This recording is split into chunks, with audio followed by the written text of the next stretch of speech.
You're okay, Johnny. It's to you. Sucking my dick.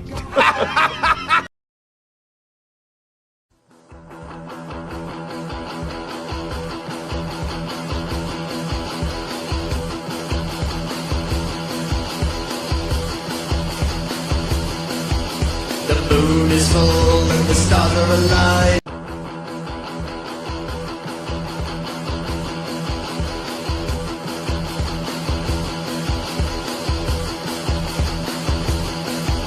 The moon is full and the stars are aligned, and the sky is an eerie black. It's the night of the biggest vampire on the hunt, on the attack. He spreads his wings as he takes to the air like smoke from a roaring fire, salivating for a little slice of that sweet carnal desire.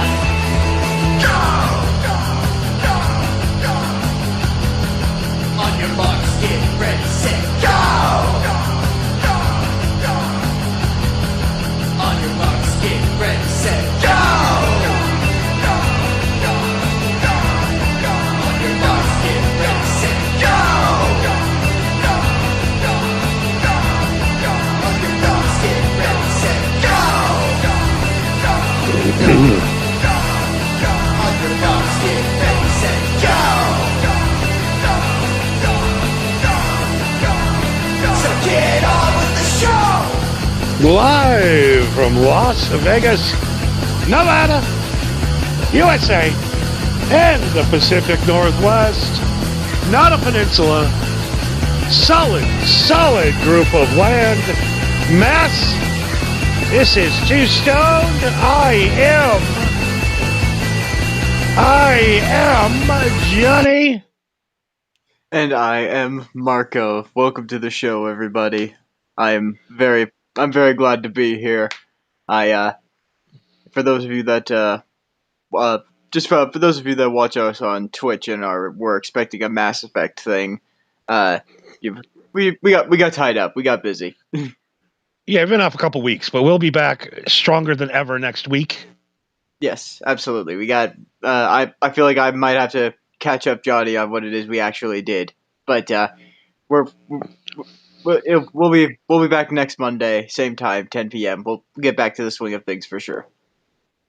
Yeah, May's are kind of our lazy month, so come June we'll be back full hardcore starting next week. Well, yeah, it's because it's gonna be hot as fuck. There's gonna be nothing else we want to do. No, I'm not leaving the house ever. No. Why? I'm just gonna sit and watch this. I'm just gonna sit and watch this trippy skull and smoke a lot of weed. Sounds like a good plan to me. That's a cool GIF. I like it. Definitely so unfortunately, last night I was with our guy who did our intro, Nas, doing the show, and the plan was last night to do a show with him from 9:30 to about 10:30. Right. Okay. And then every half hour, well, let's shoot for 10. I'm like, okay, well, I'll give me enough time to do the show. And he's like, let's shoot for 10:30. I'm like, okay, now we're pushing it. All right, we got. And he's like, how about 11:30? I'm like, oh, we're fucked. I'm fucked. Yeah. So this hour and a half interview podcast collaboration last night, it was supposed to be about an hour and a half, if that, for a half hour's worth of material. We did 5.5 hours last night. Holy shit. And I'm going to tell you, this is crazy. It's crazy, right? Yeah, man. What the hell did you talk about for 5 hours? We talked about the Dabbleverse, and my God, what I got to get out. Really? It took you doing a 5-hour episode, 5-hour session of talking about nothing but Dabbleverse shit to realize that? Yeah, I got to tap out. I've had enough. Talking about that lawyer guy who got in trouble. Nick Riccietta, is that his name? Yeah, Riccietta. Riccietta? Is it Riccietta? Riccietta? Whatever it is. I call him Squidward. He looks like Squidward. So we went on and we literally broke down from the moment he got arrested until the other day. Mhm. And I don't like doing shit with Nas because I feel inadequate as a podcaster after working with him. He is so fucking good. He is so good, and he had everything layered out, and he's like, I don't really like the way that went. Like, can we try it again? So we didn't really do like a 5 hour half solid podcast. A lot of it was reshoots and redos and just it was like filming a fucking sitcom, for Christ's sakes. It was great. Yeah, But that goes to show what happens when you actually put your effort into something that you actually care about. and I'm sitting there the whole time, I'm like, there's no way me and Marco are ever gonna fucking do this. There's no way. Neither one of us have this kind of patience to sit in literally. It I mean, would literally have to be one of us is the producer and one of us is the mic. That would be the only way it would work. yeah, and my God, it's just some of the pre-shoots and stuff. That guy is just a genius when it comes to podcasting, and I don't know what's wrong with him wanting me to be in with him. There's something wrong with that guy. But yeah, he'll be out very shortly, probably by the end of the week, and then I don't know, maybe we'll get together and talk about it and have him on for a minute or so. But wow, Yeah, for sure. Yeah, he works fast. He works fast for sure. he works fast. He works good, and then he also hits me and because we're going to do a couple of reshoots. I'm like, reshoots? What the fuck is that? I put my shit out live, and I go and I talk. I do it live, and I get away from it. Reshoots. Yeah, what? Who does a reshoot for a fucking podcast? This guy, he's so meticulous and so good. And I just don't like him because he just makes me look bad as a podcaster. He's really good though. So you do like him, but you don't because you're envious or jealous of his skill. His skill and his patience. Yes, very patient. It takes a lot of time to. Like, if you watched any of his interviews that he has done, you can tell how much editing and how much work he put into just making that video. You know what I mean? It's like that easily, like any interview that he did that's like within 20 minutes, and I see how much work he's put into it. I was like, not counting the actual interview itself, like that probably took like a day. You know what I mean? It's like a day's worth of his time at least just to make this. Yeah, I mean that video that he played in front, it took him a year and a half to make. Yeah, well, he doesn't have all the time in the world, but still. And I mean, whatever happened to the song? Is that over? Did that not happen? What do you mean? I thought you guys were collaborating on a song. Oh, we still are. See what I'm saying? It's like I was really excited about 6 months ago when you guys started, and now it's like, oh, are you still actually doing it? Yeah, we're still working on it. The problem is that I don't want to say it's a problem necessarily, but the reason why is that everybody else is all the way on the other side of the country, and I'm all the way in the Pacific Northwest, so that's the main thing. But also the producer / drummer that Nas has in mind, he's like an actual working musician. Yeah. So we're kind of just waiting until he has some free time when he's done with the tour that he's on. See, I mean, you should put Marco first. I mean, that should be the rule on anything. Fuck no. I'm just the front man. I have zero fucking stage presence. I'd rather the music be cool so I have an excuse to look like a dumbass. Well, I mean, who is the coolest singer ever on stage presence wise? Top 3. Ooh, I'm trying to think. Stage presence wise, I would argue probably Rob Halford is definitely on there. Ew. Really? You don't think that You don't think he has like a stage presence where he like commands your attention? Not really. But Okay, all right, I am 1,000% anti Judas Priest. So all right. That's fair. That's fair. I don't listen to that orange peel shit. No,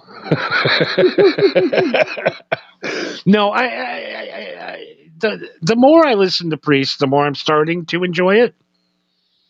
Yes, But I'm the not whole saying thing of I'm not saying all of it's fucking gold, but I'm there's some good ones. I'm scared of leather gays. That's the other problem. I'm scared of guys that are wearing the leather and those hats. That's the main reason. So Rob, I'm just it's weird because he just kind of stands. He walks around a little bit, but he doesn't run. He drives up on the motorcycle. That's a big thing. Yeah. But okay, it's your choice. I'm not. I've got to. I don't know. I'm just spitballing, man. Another one I could think of probably is Mike Patton, but that's only because that dude's fucking insane. That dude, yeah. There's something magic about that guy when he's live. The magic is that he's literally insane. I've been watching some vocal coaches watch him lately, and just the look of amazement of that guy's Yes. vocal range. Yeah. That guy can go from singing "Cause It's Easy" Yeah. like Sunday morning, and to going over and doing death metal vocals with Yeah. praying Peeping Tom, or not Peeping Tom. That's another opera. He's done it all. Yeah. He has literally done it all. And I will say that some is better than others. But he's so versatile that the motherfucker literally learned 3 other languages just so that he could go and perform all this shit. Like that opera piece that you were talking about. He performed that in Italy. In Like he learned Italian. in Italian. He learned Italian just so that he could perform an opera piece with a full ensemble. It's just, and the guy he just stands there and commands presence. You know when I got he this. isn't when he isn't fucking with the band or the security or stay or climbing or jumping off of the equipment. I imagine he doesn't do that now because he's much older, but back when he was younger. Yeah, I got to see him in a small club once, and my God, it was. I think I was 15, and my God, it was the greatest show I've ever seen. It was like a room that held 100 people, and there was 400 people in there, and he was climbing the rafters. And this is after, unfortunately, Jim left the band, but I never did Yeah. get to see the original Faith No More. That's what really bums me out. I'm just too young. Well, the original Faith No More didn't have Mike Patton in it. No, it had We Care a Lot. What's his name? He's dead now, but Yeah. I don't know. I forget his name. But... he'll come to me halfway through the show. I'll just bring it out later. Right. Yeah, I mean, just the overall stage presence. Yeah, Mike Patton's a great one. One of the best. And just the emotion of his voice is weird. Yes. There's never going to be another one of them. And you know what? Fuck the Red Hot Chili Peppers. Absolutely. And if you think the Red Hot Chili Peppers are a better band than Faith No More, then you gotta listen to the show more. Yeah. Especially if you, not just as a Faith No More fan, but if you're a Mr. Bungle fan, especially, and you cannot say that you like Faith No More in any capacity, or that you like Red Hot Chili Peppers in any capacity, because there is that fucking feud that even though Mike Patton and Anthony Kiedis kind of buried the hatchet, it's still that animosity of, nah, fuck you, your band sucks. Yeah, I mean, it came out with the same name of the album at the same time, Californication. Yeah, Californication in California. Oh God, it's the best. He's the best. as of just like creative, and he's just not he just keeps doing it. He's one of my favorite examples of someone who truly does not give a fuck. And I mean, there are people who, there are people that say they don't give a fuck or act like they don't give a fuck, but Mike Patton legitimately does not give a single fuck about anything. And there are so many stories that I've heard of just him as a person or him on stage or when he's performing or whatever, or I'm just like, this dude's insane. You know what I mean? It's like the only way that this dude could have this much of an I don't give a fuck attitude is if he is literally insane. He's insane, And and he's out to make original music that no one else has ever made. That's what turns exactly. me on about that guy. Chili Peppers have wrote the same fucking song for 30 years. Yeah. Talk You've heard about your dick in California and have play a funky bass line. Yeah, you've heard one Red Hot Chili Peppers song, you've heard them all. And I will say, to give credit where credit is due, 3/4 of the Red Hot Chili Peppers aren't bad. They aren't bad musicians. I just don't like the band. Like I No, don't like the music. You know what I mean? yeah, They are talented, Flea is but a fucking monster. Maybe one of the greatest bass players ever to exist. I might disagree with you on that one. I But mean, I'd say, you put Billy Gould up against Flea.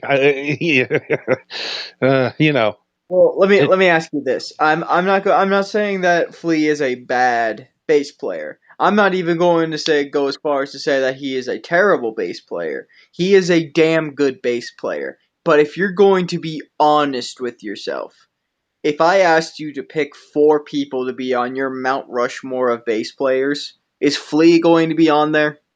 oh fuck no, fuck Exactly. no. That's what I mean. I think Flea is kind of overrated a little bit. You know what I mean? Yeah, we'll just put the guy from Parliament, Funkadelic, up there, and that's just who Flea's been copying for 50 years, anyways. Exactly. Yeah, okay, so we got Patton. One other one. Give me one more, just to Hmm. round it up. Just guys who can like literally make an entire room of people do whatever they want. Uh. Chris Cornell. Chris Cornell, yeah, he a moody little fucker. Yeah. I went and saw Audio Slave, and after the show, I wanted to kill myself.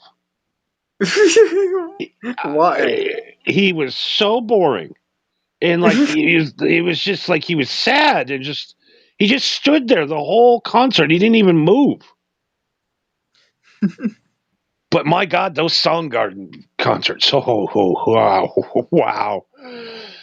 There's 2 Chris Cornells, long-haired Chris Cornell, and then the faggy book reading course, or Orange Peely. Sorry, YouTube.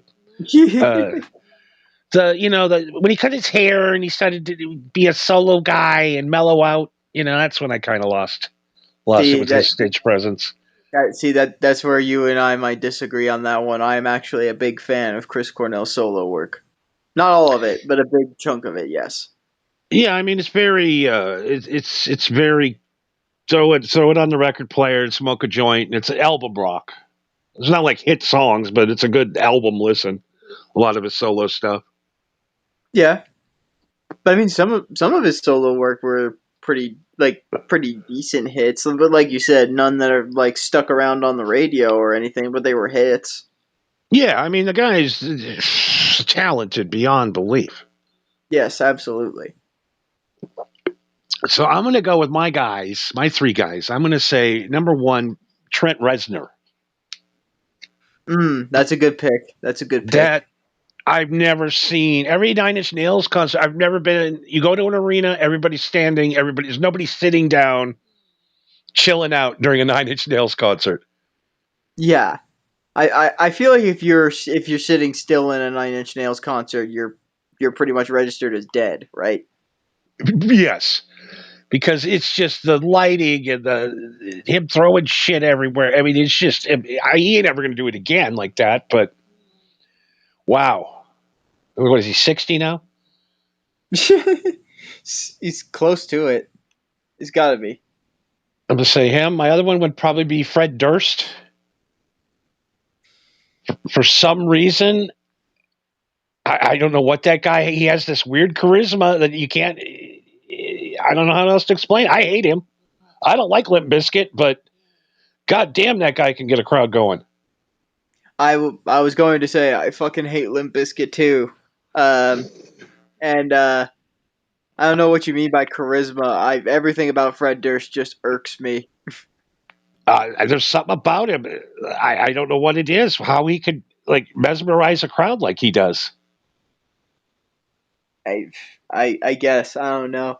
Maybe I just had to be there, been there when they were in their prime. And the prime, watch him now. He's still doing it. It's crazy.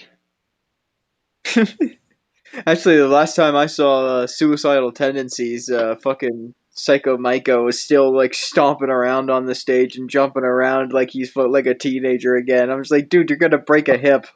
Fucking chill. I couldn't believe. I saw that same. I couldn't believe it.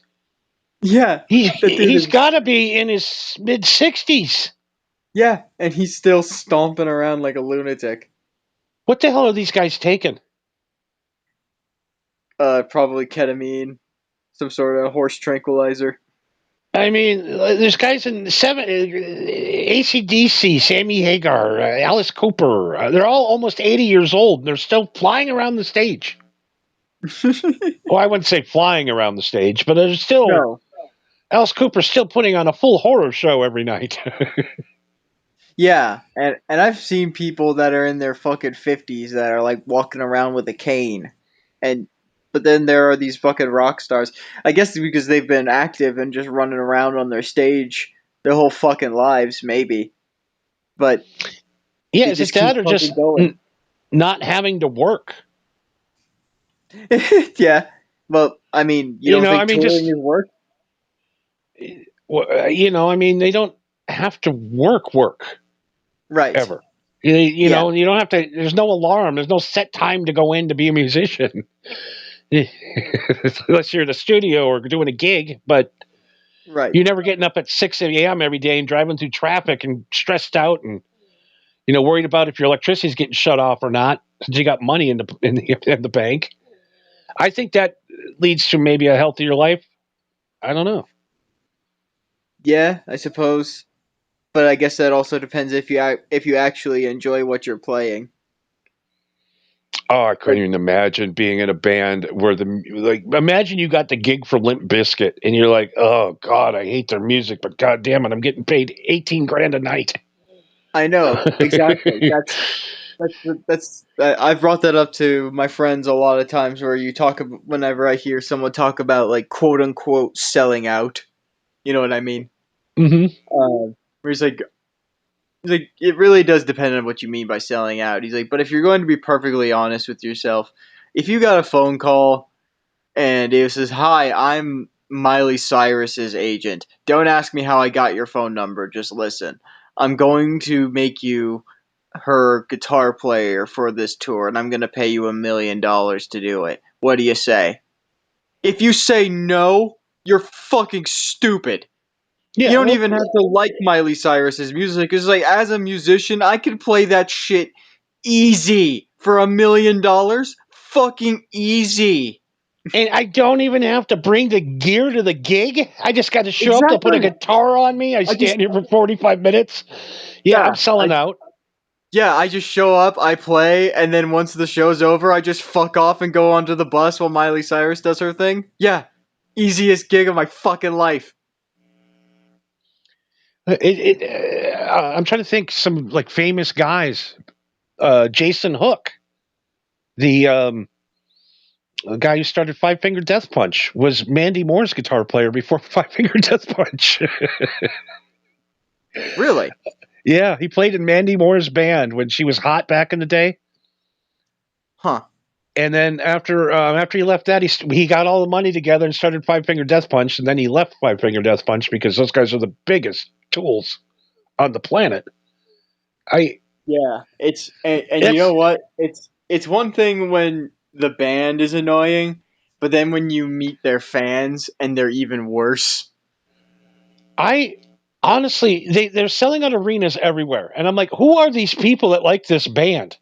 Because I can't Dude, be friends with you. I bump into people all the time that wear Five Finger Death Punch shirts. What you want to know? One of my favorite fucking facts about Five Finger Death Punch. Yeah, go ahead. All right, so there was an album that Five Finger Death Punch did. I forget which one it was, but if you look at, I'll see if I can find it. And I'll send it to you afterwards. But there was an album that they did where it was like the most edgy fucking album cover you could possibly think of, where it was like a skeleton with like torn Grim Reaper clothes on, and it's holding two guns pointed at like something, and then it has the Five Finger Death Punch logo like branded on like the forehead of the skull. And it's like the edgiest fucking it's like the worst fucking shit I have ever seen. And it turns out that all they literally did was just Googled skeleton with a gun, and all they did was just took that image and then made the skeleton browner for some reason and then slapped their logo on it.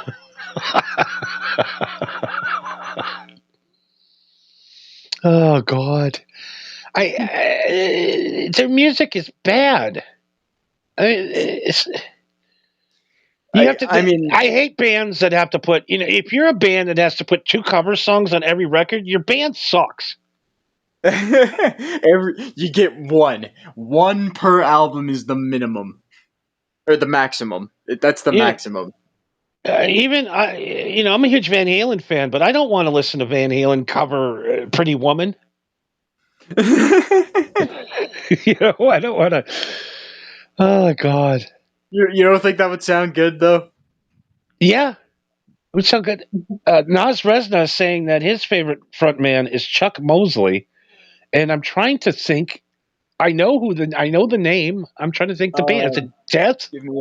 Give me a sec. I'll pull it up here. Is the band Death? Chuck Mosley or no? It's not.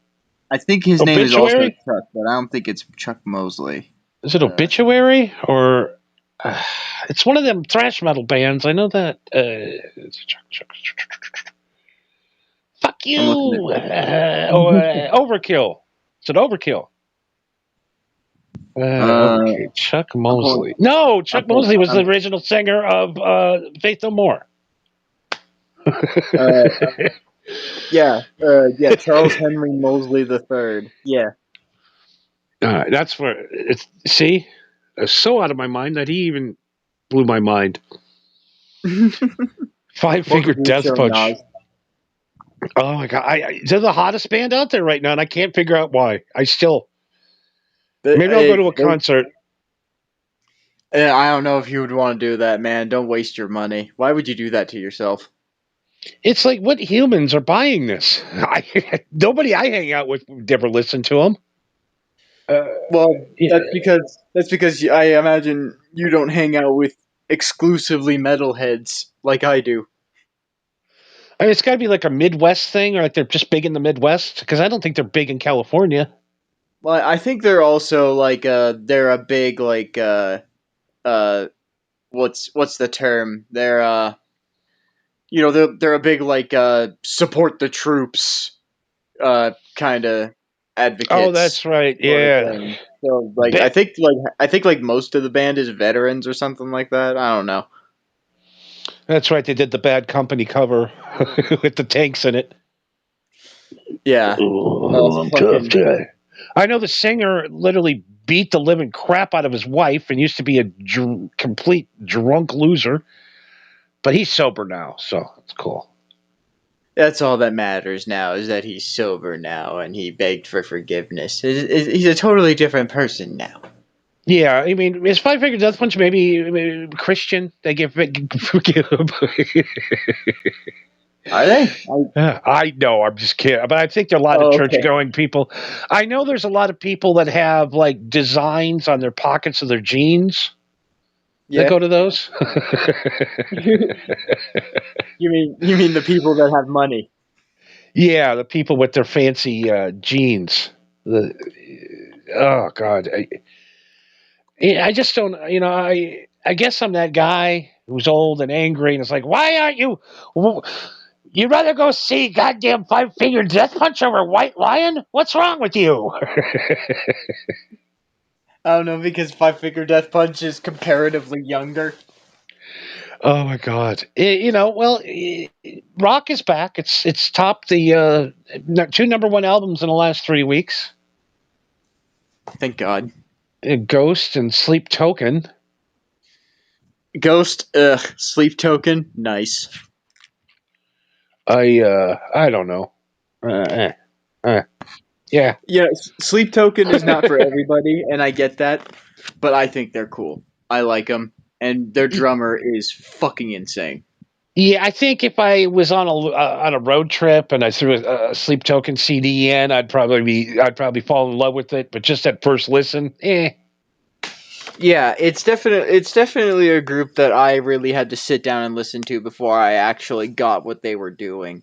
It's not something that I listen to all the time, but every now and then I catch myself pulling out some Sleep Token. I think they came out, yeah, like you said, that new album came out, and I listened to a couple of songs on there. But my buddy who initially told me about them, he fucking loves it, swears up and down. He's like, this might be the best one they've done yet. Maybe. He still hasn't given me 100% review yet.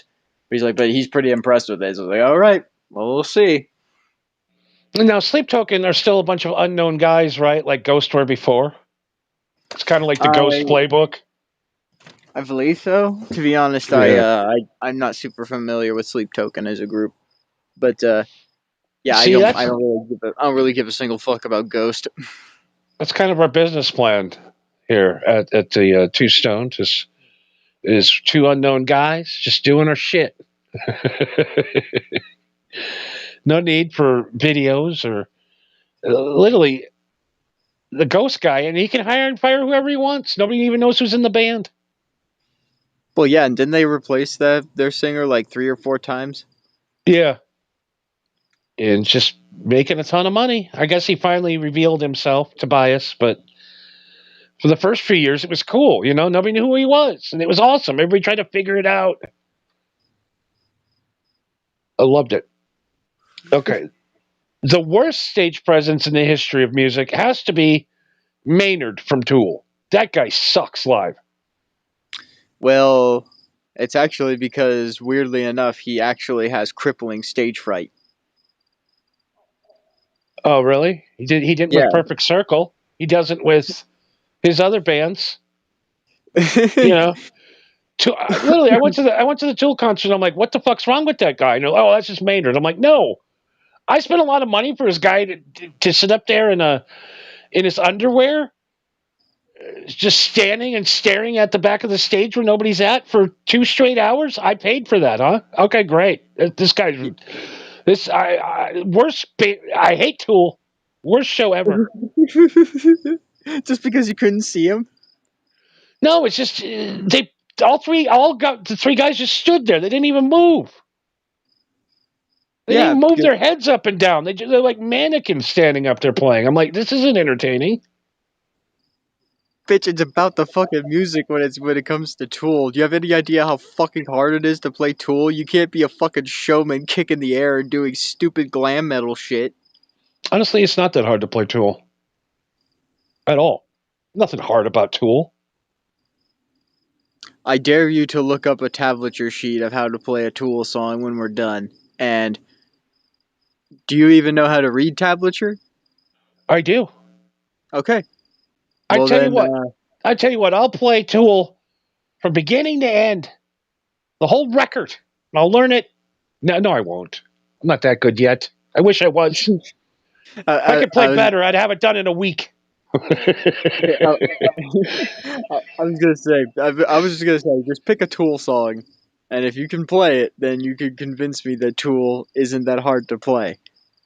But Technically, it's not hard to play note wise.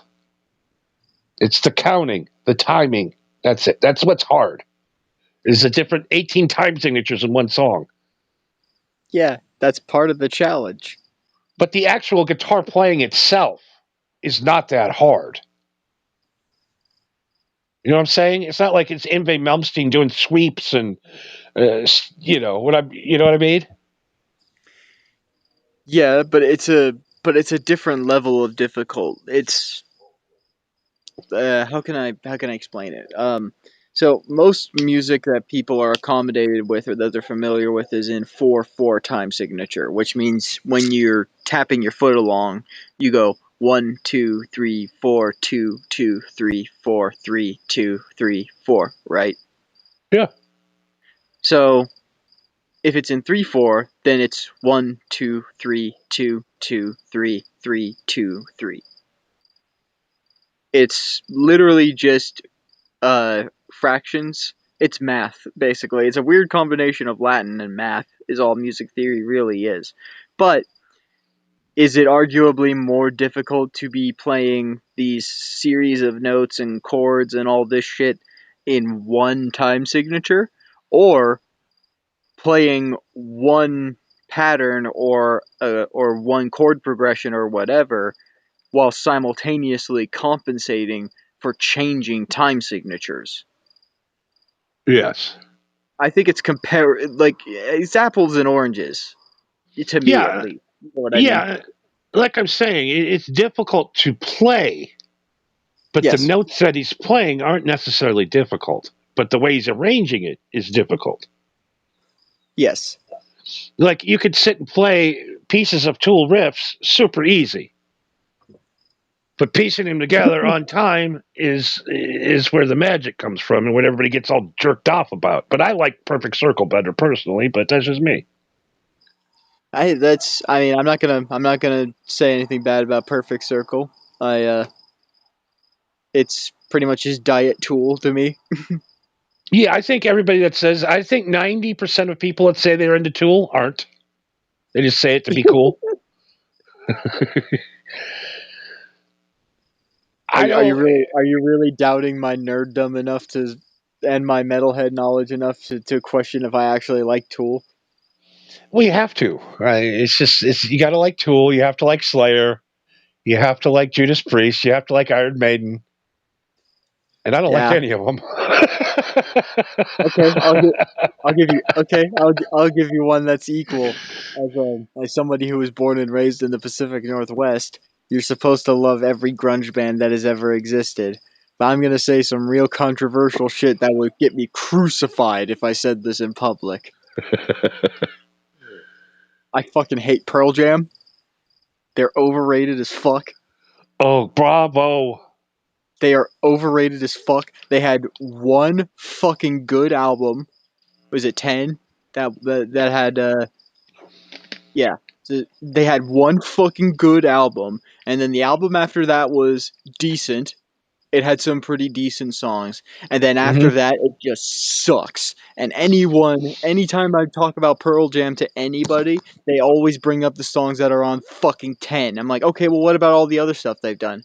Oh yeah, well, you know, it's like, yeah, it fucking sucks. Yeah, yeah, that glorified G is just a must listen. Yeah, The thing with and Pearl Jam is they ran out of Mother Love Bone songs and they had to write their own music. And ever since that, they've sucked. That first Pearl Jam record is the second Mother Love Bone record. basically, Yeah, when they got Mumbler to come up. Yeah, I would fucking, I literally. hate You put a him. gun to my head, and it's like you have to suffer through one concert: Nickelback or Pearl Jam. I think I'd go for the Nickelback. It's a tough See, decision, but I hate Pearl Jam that much. that's you know what that is a tough one. But I think I would agree with you. I think I would rather go see Nickelback, and that breaks my heart. That really hurts me to say. It really does. But I really don't give a single fuck about Pearl Jam. I really don't. I don't like them at all. They're pretentious. I just like they keep putting these albums out, and they just suck. Yeah, they just. It's It, I'm ugh. and I'm just I'm just so fucking sick of pretending that Pearl Jam is good just because they were in the same era as Nirvana and Soundgarden, and they were like, and because Pearl Jam took Soundgarden's drummer for a while or some shit like that. Like I don't fucking care. Uh, I'll give you another one that's a bit of a hot take in my neck of the woods. I'm sure you're familiar with Stone Temple Pilots. Yes. Yeah, fuck them. Nobody. Yeah, that band is just. Ugh. Yeah, and then I and then their singer died, and everybody started crying. It was like, "Oh my god, Stone Temple Pilots!" It's like, dude, everyone only knows like 2 Stone Temple Pilot songs. Yeah, I remember the guitar player was on. The guitar player and the bass player was on with Billy Corgan on his podcast recently, and Billy's like, "Yeah, I mean, I remember hearing your song, and I'm like, hey, that's my song. You stole my melody." And if there's anybody you don't want jumping down your throat for stealing their ideas, it's Billy Corgan. Oh my God, he's the next Tom Petty. He's written every song. Yeah, he's an egomaniac. Like the most stereotypical egomaniac musician that you could possibly think of. He is that guy. Absolutely terrible. Absolutely terrible.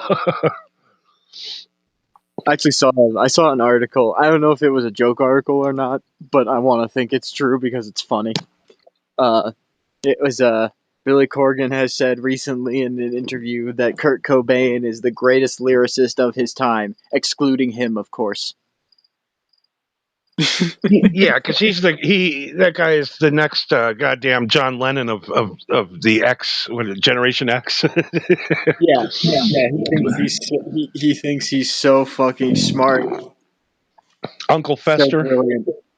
Yeah, Uncle Fester. Yeah, I actually got a buddy of mine who was born and raised in New Orleans, and he said that for the longest time back in the early days of the internet, there was like a period for like 3 months where on Wikipedia someone changed the Wikipedia article of the New Orleans mayor to a picture of Billy Corgan because they looked exactly the same and nobody noticed for like months. Yeah, he's another. I actually off the last Pumpkins record, I did. There was a couple of songs I liked. I'm not going to lie, but other than that, Yeah. I did like the record he did with Tommy Lee. I think that record turned out really good, I haven't heard that one. and it's just cool to have a different type of drummer in there playing grunge music. It's kind of fun. Nirvana is what Nirvana is. What Nirvana is. I don't know what to tell. I don't know. I I yeah. love every interview them guys ever did. I love to this day. I love that they didn't sit there and kiss everybody's ass, which was Yes. great. I love they didn't give a fuck if anybody liked them or not when they were talking to them. Yeah. Yeah, Courtney Love cursed Billy Corgan after he dumped her. She went to a witch and said, "I want him to lose all his beautiful hair." And 6 months later, his hair started falling out. So Courtney Love not only killed Kurt Cobain, she is responsible for Billy Corgan being bald. I don't know which is worse. Well, being bald or being dead? No, that she killed Kurt, or that she wasted a fucking voodoo curse to make Billy Corgan bald. I love Courtney. I can't get enough of her. Speaking about great front women. No, she is not a great front woman. She's fucking horrible. She's terrible. She's a drunken whore, and I love it. Of course, I know. That's exactly why you love it, and it blows my fucking mind. The bitch can't play. She can't sing. After fucking Kurt died, every whole album after Kurt died just fucking sucked.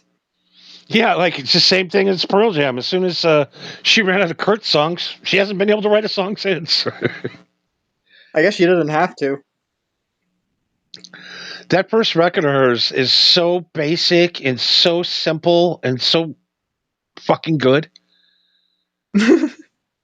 I I like honestly I like Live Through This more than I like Nirvana. But I'm a weirdo, you know. That's kind of the thing about music though, is that everybody has the right to their opinion, even if they're fucking wrong. I think I'm going to do a show, Nirvana versus Courtney, song by Uh, song. that's gonna be an easy one. I you probably don't want me on that one because I will be very biased. Pause to say to take a call. He's caught back up. He's back in the game, brother. All right. Okay. Yeah, I know my music tastes suck, and and that you're more of a guy that likes good music. I like bad music, as you hear on the MHH Johnny's picks, but for some reason it works. Yeah. Well, I wouldn't say that. I wouldn't say you listen to bad music. We have very similar tastes. You know what I mean? It's, but you are right in the sense that I I do like. I do particularly like music that is like very impressive or really grabs your attention. But there's nothing wrong with liking stuff that's just simple. It's just, to me, a vast majority of the time when I listen to something that's simple, it's just kind of boring, you know. But that's not Yeah, because it's a bad thing. It's just it bores me. That's just me, though. yeah. And what bores me are the hit songs like Faith No More. I do not want to listen. I do not want to hear. Uh, you want it all, but you can't have what the hell's Epic. I don't want to hear Epic ever again. Well, yeah, that song was overplayed for sure, but I do find it funny that that song was such a huge hit. Like, it was on the radio, it was on MTV, it was all over the fucking place, and that song is about eating pussy. Is it really? It is. Like, You when know you what? listen. I've never even to this. Now I'm today years old at knowing what that meant. Yeah, if you listen to the lyrics again and you think about it, it's like, no, this is like very clever writing about eating pussy. Yeah, that's what Tesla Love Song is about. Of course it is. Why wouldn't it be? The bass player himself told me that. I says, "What? I go, that song is kind of gay, bro." And he goes, "Yeah, well, about a pool, about a Well, pool." And I go, "What's the song about, anyways?" He goes, "It's about eating pussy." Listen to the lyrics. And I went back and I watched him, and I'm like, "Oh my god, it's about eating pussy." Now I'm going through on the Epic lyrics. You can see it, feel it, touch it again. Okay. It doesn't matter anyway. You can never understand. It happens too fast. That Patton got me again. the dude's brilliant. And he said too, he goes, I wrote that song, and he goes, "It's the stupidest song I've ever wrote. I didn't like it. It was as a joke. I just Yeah. did it to buy me some time to go home and write a better lyric for it." And everybody's like, "That's it." He's like, "What? This?" Every time. Yeah. Yeah, that happens all the fucking time in bands and in music where they're just like, "Really? This one?" Turns out, yeah. It's just we wrote this song in 3 minutes, and this is the one that's going to pay us millions of dollars. Actually, my dad told me something that blew my fucking mind. Actually, do you remember earlier you were telling me, like a few episodes ago, you were telling me about how Jimi Hendrix would count his frets, and I was like, Yes. what? My dad looked into it and he showed me some footage of him counting his frets, and he pointed it out to me. He said that Jimi Hendrix had a right hand or a left hand or a right-handed Stratocaster that was strung left-handed, so it was upside down, right? Mm-hmm. So the dots that would be on the side of the neck to tell you what number the fret is would be on the bottom. as opposed to the top. Oh, yeah, the fret dots. Okay. Yeah, so he literally couldn't see what fret was what, so he had to count unless he flipped the guitar over. Oh, okay. So it wasn't some weird OCD thing I made it out to be. Yeah. Yeah. I was like, yeah. So I was like, okay, he cracked the code, and that. So that did bug me for a while. I was like, why is he doing that? I know. I sat and watched all the footage. I'm like, that drives me fucking crazy. What is he, nuts? He got some OCD problem? Yeah. He cracked the code on that one. I just wanted to bring that to your attention. That is great. Hendrix, yeah. I mean, he's always going to be known as number one guitar player because he was the first one. Yeah. I And one of just my and I learned Purple Haze on guitar. yeah. Super easy, but it's super easy to play, but it's not super easy to play right. Exactly. Yeah, it's a thing that I saw. Weirdly enough, it was a thing that I saw Eric Clapton say in an interview, where obviously he had a bit of a rivalry with Hendrix.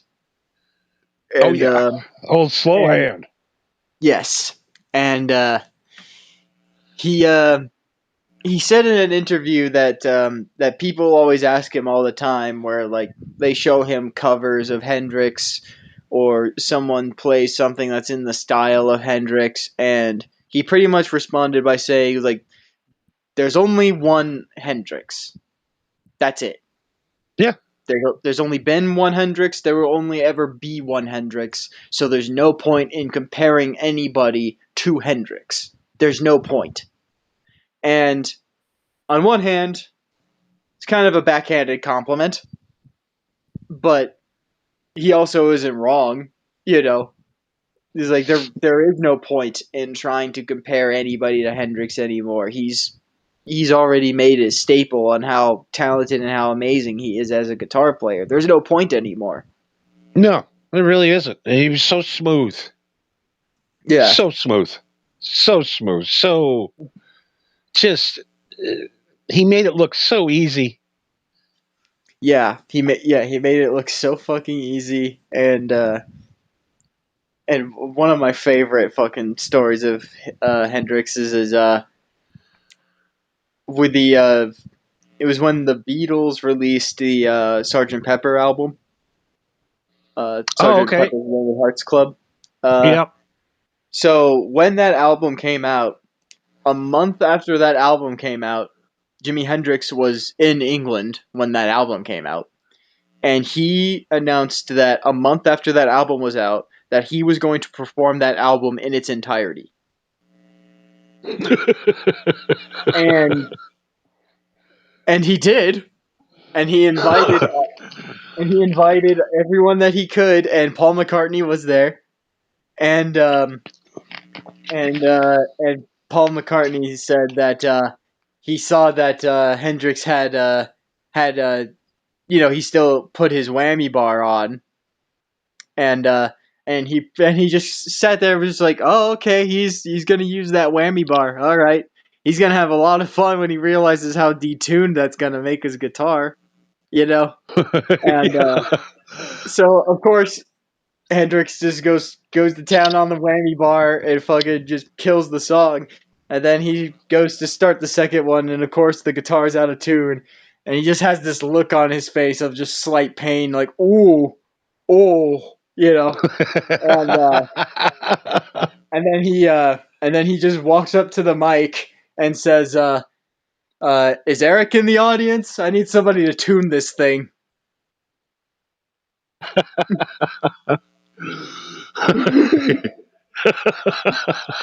And and according to Paul McCartney, Eric Clapton was there, and he didn't say shit. He just sat there. Oh my god. What? Just to go back in a time machine and go hang out back in those days in England with all those cats playing and wow. Yeah, just seeing Hendrix when in his heyday touring in Europe and just showing all of those British guys how it's fucking done with an American Fender Stratocaster, Marshall amplifiers. It's just the tone and the vibe and he went over and just killed it. Came back. Yeah, so we got I mean, the other one too is Stevie Ray Vaughan. No one will ever play like him because he used to put like telephone wires on his guitar, drink a bottle of Jack Daniels, and ingest some of that stuff from Colombia. I'm getting good with the YouTube algorithms, not saying stuff. Like he would be blasted out of his goddamn mind. His fingers would bleed every night from the bass strings on his guitar. Mm-hmm. That wasn't distortion. That was just a distortion coming out of his pickup to a clean amp. Right, yeah. It's like, wow. No one will ever sound like him either. He was the closest thing, I think, to Hendrix, where he developed his own style that no one will ever even come close to. Right, yeah. Well, you can definitely tell that Hendrix played a major influence in Stevie Ray Vaughan's inspiration in his career, for sure. You could definitely tell. Like, I mean, shit, I'm sure you've seen that video of Stevie Ray Vaughan playing the 12-string guitar. Oh, yeah. Jesus. And the only reason why he did that was because Hendrix did that. Hendrix literally did that one time. Yeah, Hendrix did that one time. It's for like just some like promotional video for whatever. But yeah, it was just Hendrix sitting in a chair in front of a camera in some like white room with a 12-string, and he was just playing around with a 12-string. And Stevie Ray Vaughan, just some big fan of his, saw that video. Was like, yeah, 12-string sounds real fucking cool. Let me try it. Yeah, let me try it.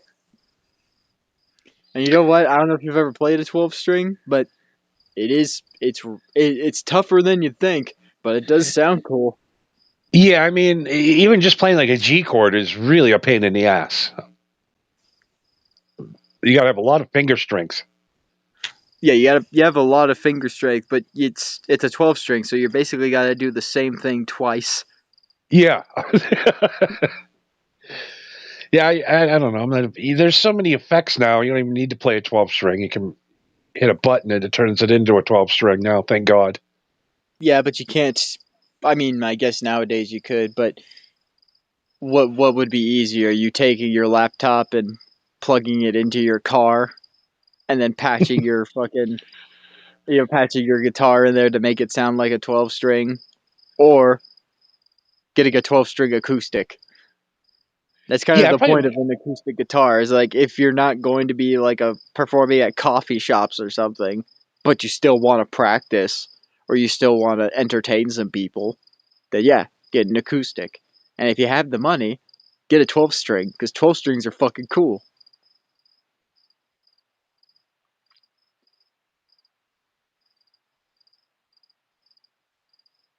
Yeah, you can play some Eagles songs. Oh my God. We're here tonight. We are too stoned. We're too stoned to bring you a good show, so we're just bringing you this show tonight. Lots going on. Pause is bringing ants, apparently. I don't know what that means. But... Dead ants? Dead ants? Dead ants. So we're here. We're hitting up our second hour now. Very excited for the upcoming summer season. We're gonna do a lot of boating, Marco.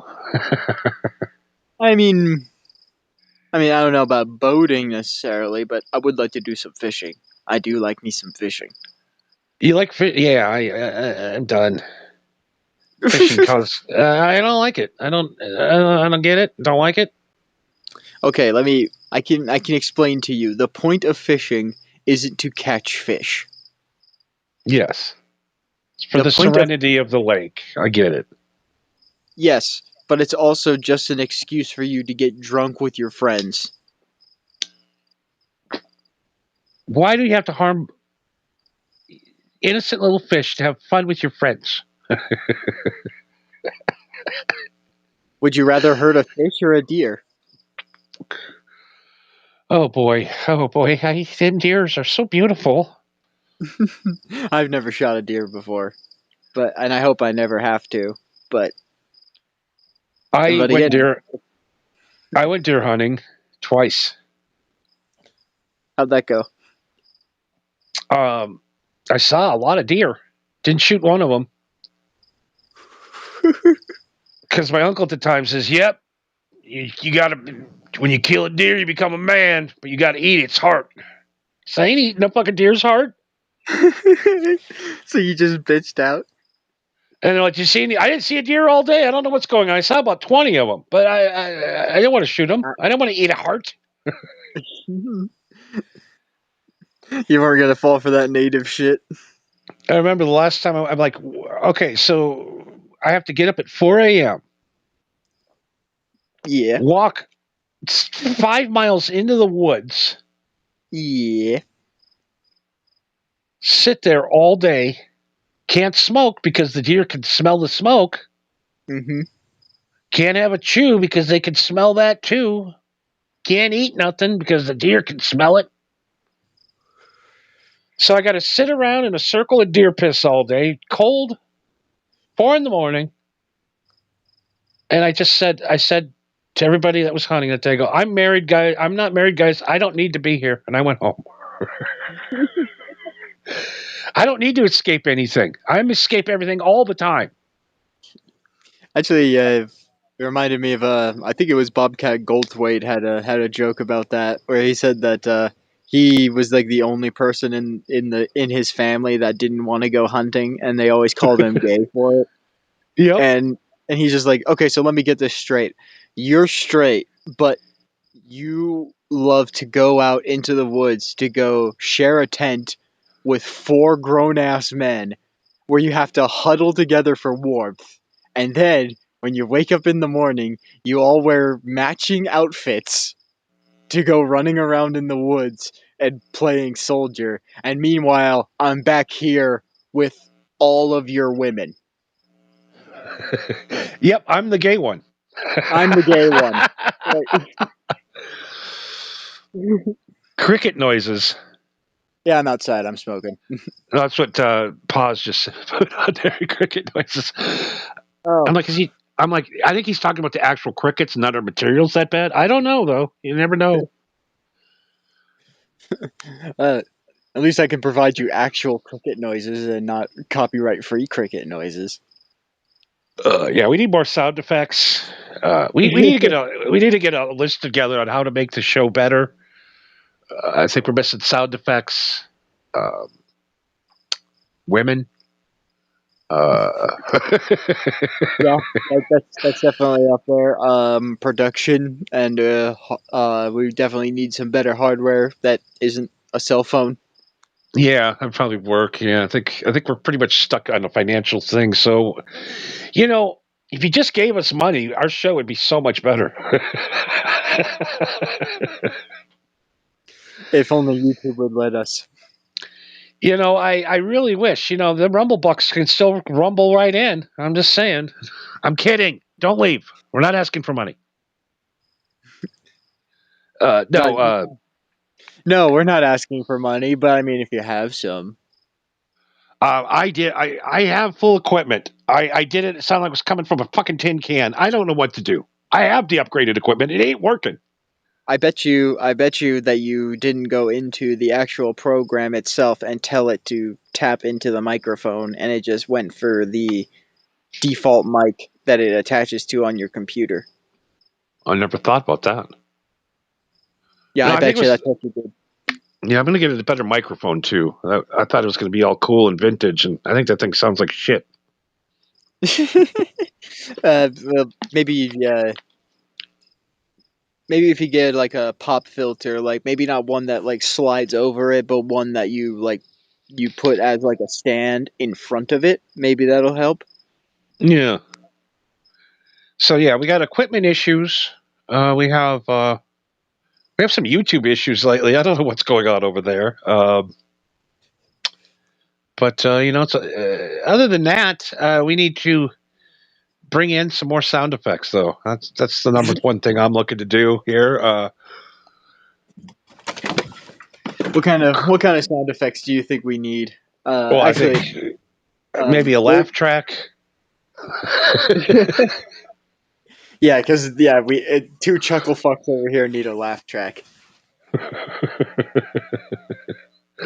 We need a news girl, a laugh track, and snacks. We need more snacks during the show, I think. Yeah. I've been snacking. And, yeah, we still have a ways to go for this grand scheme we have for this program. And we're both smoking marijuana tonight, which is, that's part of the problem. Maybe we should sober up. Maybe we should. Mom. Maybe we should do. You know what? Instead of 2 stoned, maybe we should do not stoned. Maybe we should save that for October. We do our own sober October, where we do not stoned and we do 4 episodes sober. I ain't agreeing to that. That's just stupid. Listen, I might be a stoner, but I'm not retarded. Maybe 1 episode, but we're even pushing it on 1. Maybe the first half. All right. So if we ever get a tolerance break competition, I would definitely win. Easy. Yeah, I'm going to piss dirty for at least 2 years. The amount of intake tonight. Even if you tried to go sober, you would still piss dirty for 2 years. Yes. Oh, God. So, people are getting high all over America tonight. Yes, sir. Tonight, I am smoking some punch fruit. Punch fruit. Punch fruit. Yeah, it's a what do you call it? It's not an indica sativa. It's a blended. The edibles kicked in, everybody. We need an edible kicked in button.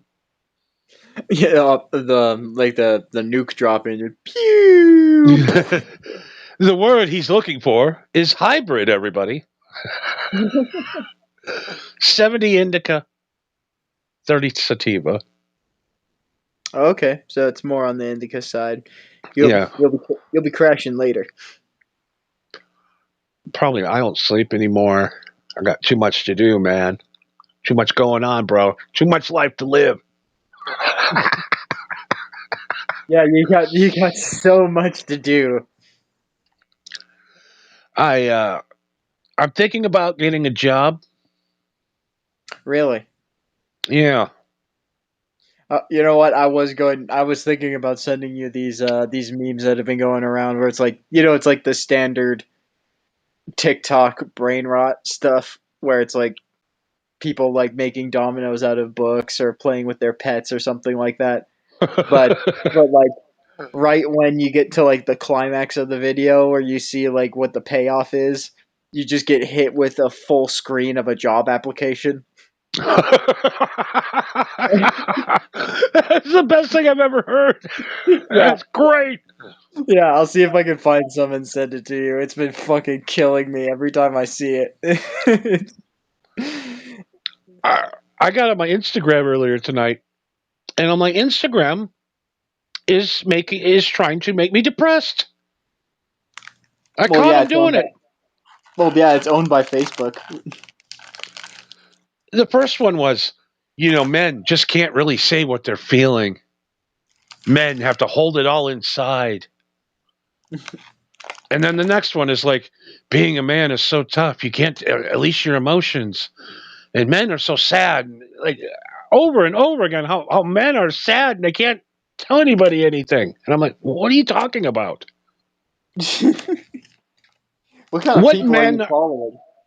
What men are holding things in, and what are they holding in? Oh, these must be married guys, right? Yeah, it's married guys or guys that are trying to find relationships. God, I don't want another relationship. Why? It's not fun. It's not fun So, unless you find the person that can put up with your bullshit and vice versa. but you can't. There's nobody there. There's nobody alive that's like that. Nobody. At least not for you. And you change. You know Yeah. what? You're into different shit as your life moves on. And sometimes I don't want to go to country western concerts because my girlfriend wants to go. I can't do it. Everybody's like, well, them chicks in the boots, I can't handle them. If you like country western, you're out of my life. Can't do it. Oh, you like country music? From which country, retard? Exactly. Oh my God. I just can't handle these relationships. And I understand what the guy, the first time you got to lie to your chick, it's when it's over. It usually happens in about 3 days when she's like, you going to come over? You're like, oh, I got to work late. And you just want to stay home and play video games. Yeah. That's when you know it's time to move on. If you have to start lying to your partner, it's over. Even about stupid shit. Yeah, and I've talked about this with many people that have been in relationships where it just blatantly isn't working out, and like the really tough one is that they want to get out of the relationship but they don't want to, like, they don't want to hurt her feelings or make her cry or anything like that. It's like, which that's natural. Obviously, you don't want to make them cry, but No. there's like, you have one of two options, which is A, you just bite the bullet and you just break up with her. You don't be a jerk about it. You just matter of factly just be like, look, this isn't working out the way I thought it would, and I kind of want to just end it. And if you don't feel the same, I'm sorry, but that's just how it is. And whatever happens, happens. But at least you got that out of the way. Or you can do what I do, which is you be such a pain in the ass that they break up with you. And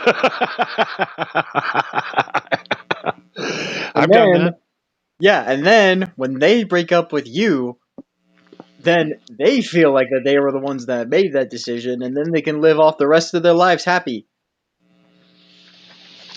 Yeah, I'm really bad at breaking up.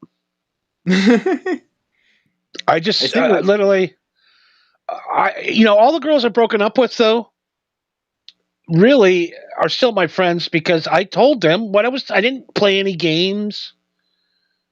I just woke up one day and I'm like, I don't want to do this anymore. I got to get out of this. I can't do it. This isn't me. And you yelling at me every day, trying to make me into this guy that's going to be this husband guy, just is never going to work. It's just going to be constant tension. I can't take it. I got to go. I ain't changing for nobody. I'm punk rock. Well, I was gonna say, isn't that what that song "Freebird's" about? Hell yeah. You know what? All of them punk rock guys, some of them are 70, 80 years old, still wearing the vest, still spiking the hair up, Oh yeah, still playing. Them guys said, I'm a fucking punk rock for life, and they did not one of them's ever put a suit on.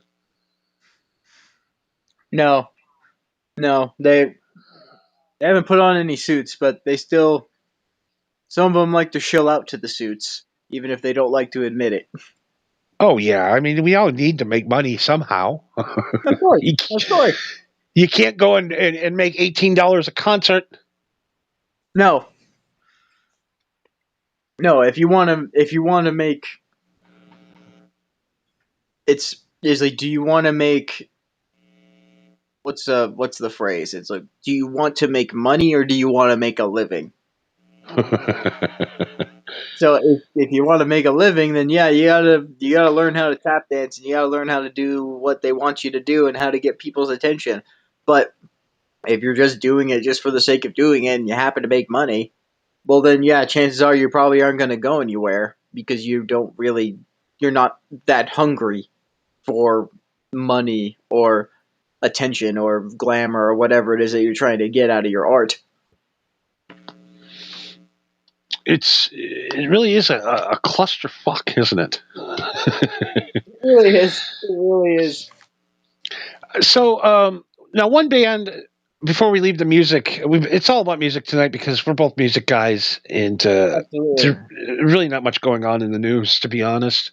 Um, have you seen what the All American Rejects are doing?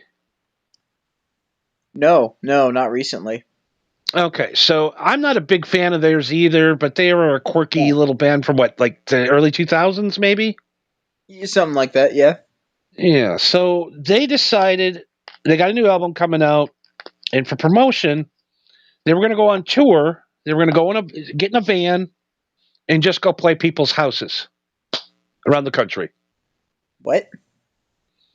So they're showing up to these barns. They're showing up to people's campuses. They're showing up all over the country. 20, 30,000 people are showing up from out of nowhere. It's just a free concert they do on campus, or they'll do it in a barn or somebody's backyard. And the amount of people that are coming is amazing. And they said the reason they're doing it is they can't afford concert tickets. They can't afford to go see bands. So why don't we just go around, sell some merch, and not charge anything for tickets, and just play venues where we don't have to deal with security and all this other bullshit. Union load-ins, and they got 8 guys in a van going from house to house around the country. Huh. And I think it kind of reminded me of the old punk rock days where guys were getting vans and just go play people's basements. Right? Yeah. Yeah. It's a cool idea. It's a cool idea for sure. I much like you, I'm not exactly what you would call a fan of theirs, but I will commend them for that. It's a really neat idea, and obviously it's working out great for them. Yeah, I got them on CBS Morning News this week. Finally, all of their work finally paid off. They got on CBS. But no, because I think it's the most brilliant marketing thing. Because who the fuck gives a fuck about a brand new American Rejects album? Band's been around for 25 years. Who cares? Roughly 20,000 people, apparently. And then the one cool story they had is they were in Missouri and they were playing the Missouri campus, and the cops came and shut it down because it was too loud and it was out of hand. And an All-American Rejects concert? Yep.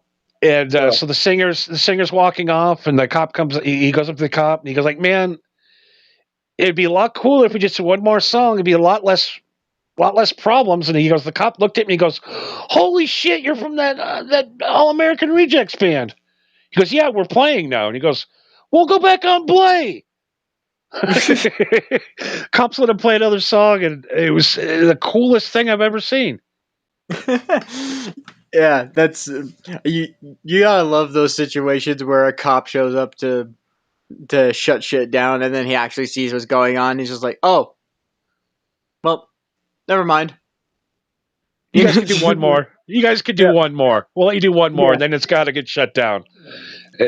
How cool! I mean, that's the coolest thing in music I've seen in a long time, because I'm so sick of going to concerts. Yeah. I mean, that AC/DC concert I went to was just ridiculous. You still bought the glowing horns, though. I bought the glowing horns. I bought the $80 T-shirts. I bought the $18 drinks. This is... I don't know, man. I just love going to a club and seeing a band with like 80 people there and having $5 beers. But, I'm old, I guess. I'm 37. I'm already dating. I'm already aging out. Yeah. Yeah, the world you were born in no longer exists. But I can't afford to go. I mean, a normal guy, like you, can't afford to go to a concert. You can't afford a $150 ticket, can you? No. Fuck no. Unless I was going by myself, but what's the point? And then on top of it, you got $40 in parking just to park. Some places it's $200. Yeah, and then, like you said, $18 for a fucking beer. I might as well just be sober. And if I'm sober, then what's the fucking point? And it's like you look at your old lady and you're like, we could probably go to I don't know, Miami for this amount of money and have a vacation for a Right? week, spending $10,000 on a concert night. Where are these? Where are all these people with this money? Everybody I know is broke, Right? but yet there's 12,000 people that can spend $8,000 for Taylor Swift tickets. I don't know where the money is. I don't know either. Although if it's Taylor Swift, then that explains it because it's Taylor Swift was made for super rich white girls. Because she was a super rich white girl. Not a lot of people think. They know her dad is one of the top 4 bankers in the entire world. I did not know that. Yeah, she comes from a very wealthy background. And by the way, allegedly, she doesn't write these songs herself. It's all ghostwriters, like Garth Brooks does. Isn't that pretty much every pop musician now? Yeah, but she says that she's at home writing on a yellow notebook all these songs out of her heart and arranging everything because she's so smart. She ain't doing nothing. I bet you what they did. I bet you what they did was that she does have a yellow notebook that she writes lyrics in, but then when she shows it to them, they show it to the executive, and then the executives take it and go, "All right, well, look, we're gonna take 20% of this because this bit looks good. We're going to erase the rest of this because it sucks." But we're going to do it in a way where it basically summarizes what you were trying to say. And then what they'll do is they'll write the melody for her too. It's like, well, she wrote the words, but then they'll tell her how to put it into a melody. Exactly. That's the money right there. The melody's the money. Yeah, it's about the hook, the chorus. It's all about the catchy chorus.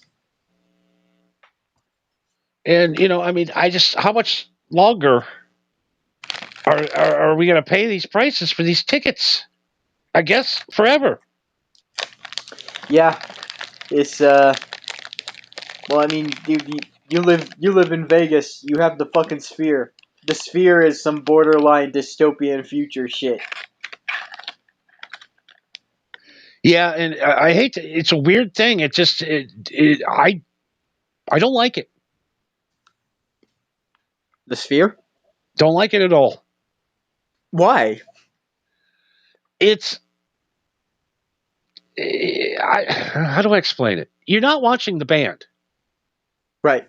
It's not about the band's performance. It's about an experience with the band and kind of off to the side. Halfway through, you forget the band's even playing. It's like, we don't even need the band here. You could just play their music over the visuals. There's really no need for the band to be playing live because you forget they're there. Yeah, I think I see where you're coming from. Maybe if I got on the main floor, maybe it'd be a different experience. But it's great. Don't get me wrong. I don't know. I would just rather see a band in a club. It's just me. I'm weird. I hate festivals.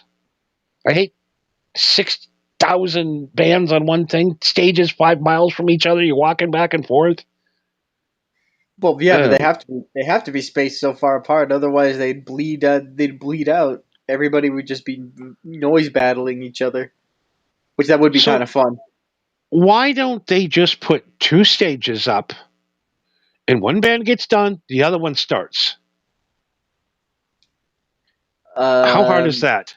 How hard is that? Why do I have to walk from one stage to 18 miles to the other one just to turn around and walk back? It's 100 degrees outside. Well, what's faster? You walking from one stage to the other, or the band that you just saw disassembling their shit, taking it off the stage, the next band coming on, assembling their shit, doing sound check again, and then doing the show. No, I mean there should be a stage right next to it where the next band's already sound checked and ready to go. And See, when that's band's a good idea. when that band's done, then the other side's already torn down, new band's up ready to go. So it's just like one after another. One band, one band, one band, one band. And you can see all the bands. But I think it would just be kind of a weird visual where half of the stage is the band and then the other half is the other band shit. Yeah, I know. But that's just too much walking. It's too much. There's too much involved in going to a concert nowadays. I think you're just lazy. I am lazy. I ain't gonna admit. Lazy. But no, that's where we're at now with music. There's no clubs left. All the bars are closing. It's either a theater or an arena now. That's the only places you're seeing bands. Yeah, any old. I mean, there's still some old rock and roll clubs and venues, like you said, but for the most part, a lot of them are fucking dead or destroyed or dismantled or replaced. It's like, yeah, there really isn't a lot of places with that old atmosphere anymore, and it is a shame. Yeah, it's either all in or it's nothing. There's no like small little, touring bands that there's not a lot of places for them to play anymore. No, unless you literally resort to, like you said, like people playing out of some dude's basement. and I've done that before where I'm just like, yeah, you know what? I'll hit up the local scene. It'll be cool, right? And like 9 times out of 10, I go and I'm just like, I just wasted my night. Everyone fucking sucked. Yeah, everyone sucked, and then you're in a place. It's a click. The whole bar's the click, and when you walk in, the whole bar just shuts down. And you're like, "Can I just enjoy some music without you all staring at me?"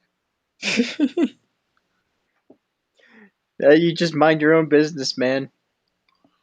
I mean, it took me a good month of going into counts to be able to let everybody be cool with me. You know what I mean? Well, it probably doesn't help that you walked into the place plastered when the Motorhead tribute band was playing. Well, I walked into that place plastered more than you want to know. Probably true. Danny told me, he goes, I asked him the other night, I was up there, I go, why are you really close? And he goes, because you stopped drinking, Johnny. I said, he goes, you were paying my fucking mortgage every month. And then, what, you're not drinking no more? And I had to close the bar down. Oh, that's a shame. It's all Marco's fault. Here's his number. Talk to my therapist. Talk to my Tuesday therapist. So we got a great week coming up. We got the stream returning. Yes, the Mass Effect stream. I'm excited to have that back. I mean, I enjoyed our little bit of a break because, trying to, the Mass Effect trilogy is a trilogy, so it does get a little bit strenuous when you just go back to back to back to back to back constantly playing. It does get a little tiresome. I'm not gonna lie. Yeah, we've been off for 3 weeks, which has been kind of fun. Yeah, not being off, no, just doing something different. We did the OK Cupid. the Kid A Amnesia exhibit, the free Radiohead video game exhibit. Yeah, it's that one was fun. I was actually kind of surprised by your reactions to a lot of it because you went into it like hating, like you just like I don't like Radiohead, I don't like them at all, and then but there were some things that we stumbled across where you just like, well, this is actually kind of cool. No, it was really cool. That was a cool experience, and that channel's doing really well. I'm really happy for you. Yeah, it's growing. It's slowly but surely it's getting there. So I guess we're doing something right. Yeah, and it's something too. I'm like, who's gonna fucking watch this stupid shit? Before we started, and now that I'm in. But before, I'm like, wow, no one's gonna watch this. And then I go on the YouTube channel. I'm like, well, every clip's getting 1,000 views. What the fuck's going on? Yeah, I know. It's fucking bizarre. I don't know how that shit works. But It's like I the show we put the least amount of like work into, like yeah, because the game does the work for us. yeah, exactly. Yeah. Yeah, Once again, we're doing something just for fun, and that's what works. And then the one that was like that we're working hard on doesn't. yeah. That's always been the case. Anytime I work on something really hard, it gets a lukewarm or hate response. But then anytime I do something just on a lark, or I'm just fucking around, everyone's like, "This is great!" Like, what? Huh? I This? Oh, okay. We'll keep doing it. I know, yeah. I do that with music all the time when I'm just slapping samples around making songs. And when I'm actually putting my heart and soul into a song and I make it and I show it to somebody, they're like, "Yeah, it's okay." And I'm like, "Yeah, it's okay. Yeah, I only worked like a whole week on it, but yeah, it's okay." And then I play a song that I literally like slapped together in like 3 hours, and I was like fighting sleep deprivation because I was just like, I had this idea, but I can't go to sleep until I get it down, and then I fucking do it. And like I said, like 3 hours of work, slapped it together, and I showed it to people. I was like, "This is awesome!" I was like, I fucking hate myself. You like that? Ah. Yeah, I just like, why can't I do this whenever I have a great idea and I try to make something cool? It never works. But when I'm just fucking around, it always works. Every time I remember the guy from Warrant, the singer, they turned the album in. They're like, "We need one more. We need a hit song." Goes, "Oh, you want a hit song? Let me write this piece of shit for you. Here you go. There's your piece of shit hit song." He goes, "Before you know it, I was in cherry pie eating contests. I was eating cherry pies. There's cherry pies in the dressing room, and I was the cherry pie fucking guy." And he goes, "Fuck my life and fuck me." He goes, Played yourself. if I had a time machine, I would have went and shot myself before that, so my legacy wouldn't be that stupid fucking song." Yeah, you fucking played yourself, man. And that's their biggest song. That's what they'll be remembered for the rest of their lives. That stupid stripper song, "Cherry I Pie." know. I know. There's literally anybody, even people who don't know who Warrant is, when you bring up Cherry Pie, they're like, "Oh yeah, I know that one." Everyone knows that song. Yep, that's another one of those songs too that they didn't even want to write. They didn't like it. The band didn't like it, and he wouldn't But play it. I mean, do you blame them? No, I don't blame the guy at all. Poor guy No. drank himself. It fucked him up so bad he drank himself to death. Yeah. I mean, I don't think it was that song, but I doubt it helped. Yeah, there's a documentary of him that basically said, yeah, it was that song that ruined his life. He's been depressed ever since. Really? It was that bad? Well, that and then Rob Halford taking advantage of him. Oh, right. Yeah, I forgot we talked about that. Yeah, so my fear of Rob Halford doing things to me actually happened to him. So what Oh you're telling me God, is that you found somebody who lived your actual irrational fear, and your irrational fear may not be so irrational. no, he's Turbo Lover. I'm your turbo lover. Yeah, so we're going to be back on the ship, The going through Normandy. galaxy, back on the Normandy, brother, cruising for some Yeah. chicks. No, Yeah, we feel it. I did do my political show last week, like I talked about, Oh, the and James Armstrong hour or whatever the fuck. I did do it, and I taped it. I don't know if I'm going to air it or not, but it scared me Why? because it was fucking good. Really? And I'm thinking to myself, I could really be this guy. Like, the second any Trump supporter listened to 5 minutes of that, they would be hooked. What And then I've been thinking, what you need to do is find a way that you could like maybe pitch shift yourself just a tad so that we can't quite tell it to you, at least at first glance. And oh then no, I put I turned it down a little bit, not so yelly and screechy like normally. gotcha. Okay. But you could basically what I'm saying is you make like a spoof account basically, and all you do is just you talk shit about this character and this character talks shit about you. That might not be a bad idea. Because I'm thinking, I could really do a show like that every night. It was so easy to do, and I think it would do well. But then I don't want to be that guy. You know what I mean? Sure, It'd be like we've been talking about the whole show. It's like, do you want to have clicks and make money, or do you want to do shit you want to do? There's two roads. Yeah.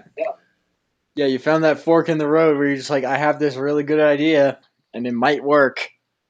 But God, would I hate myself if I end up doing it. I literally got on and said the exact opposite of what I believe. I don't think you've ever claimed to not be a hypocrite. Exactly. I don't know why. That's my biggest fear, is being called a hypocrite. To a point where it's got me in trouble. Yeah, definitely so. I said when I started the show, I'd never do a sober episode, and I have, and not one has been sober. Congratulations. And I'm like, it'd be a lot better if I wasn't so fucking fucked up every night. But if you weren't so fucked up every night, then what would be the point? See, I did the show not high. I just did it in the afternoon sober. And I might be better sober than high. I hate to say it. I think that's just for most people. They're probably when you're at 100% coherency, you probably would be better. See, I have to cripple myself because I'm so fucking good. You're handicapping yourself by killing more brain cells, because if you worked at 100% efficiency, you would put everybody to shame. I just listen back to it, and I go, if I did this every day sober, I could probably make some money at this. I could probably get a job doing this, but God damn it, I would hate myself every day. I hate doing it. Well, it's a thing that I remembered seeing a thing. It was Ozzy. God bless Ozzy. But it was an interview like way back in like the 90s, I think. But he was talking with the interviewer about being sober and living a sober life, and he was pouring him. I'm sure you've seen it, but he was pouring himself like a glass of orange juice, and he like completely missed the glass.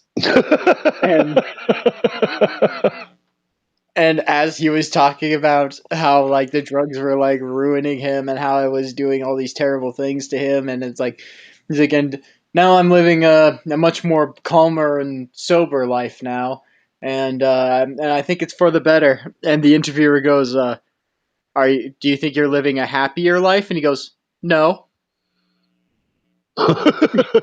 No, I'm fucking miserable. No, I'm sober. I didn't say I was fucking happy. I'm just saying I'm living a better life. I'm not saying I'm happy. Ozzy's the best. I was watching the clip today of Kirk Hammett talking about Ozzy when they went on tour with him. Mm-hmm.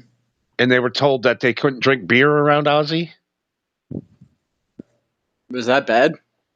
Ozzy was not allowed to drink. And he goes, and the one time we stopped at a truck stop, I get back on after taking a crap. I get on the bus, and Ozzy's sitting there. he had switched spots with Cliff. So Cliff went to Ozzy's bunk and said, "Don't bother Ozzy, he's sleeping." And Ozzy stayed on Metallica's bus getting shit-faced.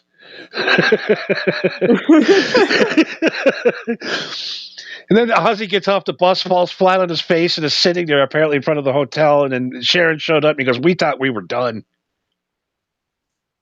And they But weren't? Ozzy literally had to trick his whole crew into thinking he was on the bus so he could go drink with the Metallica guys.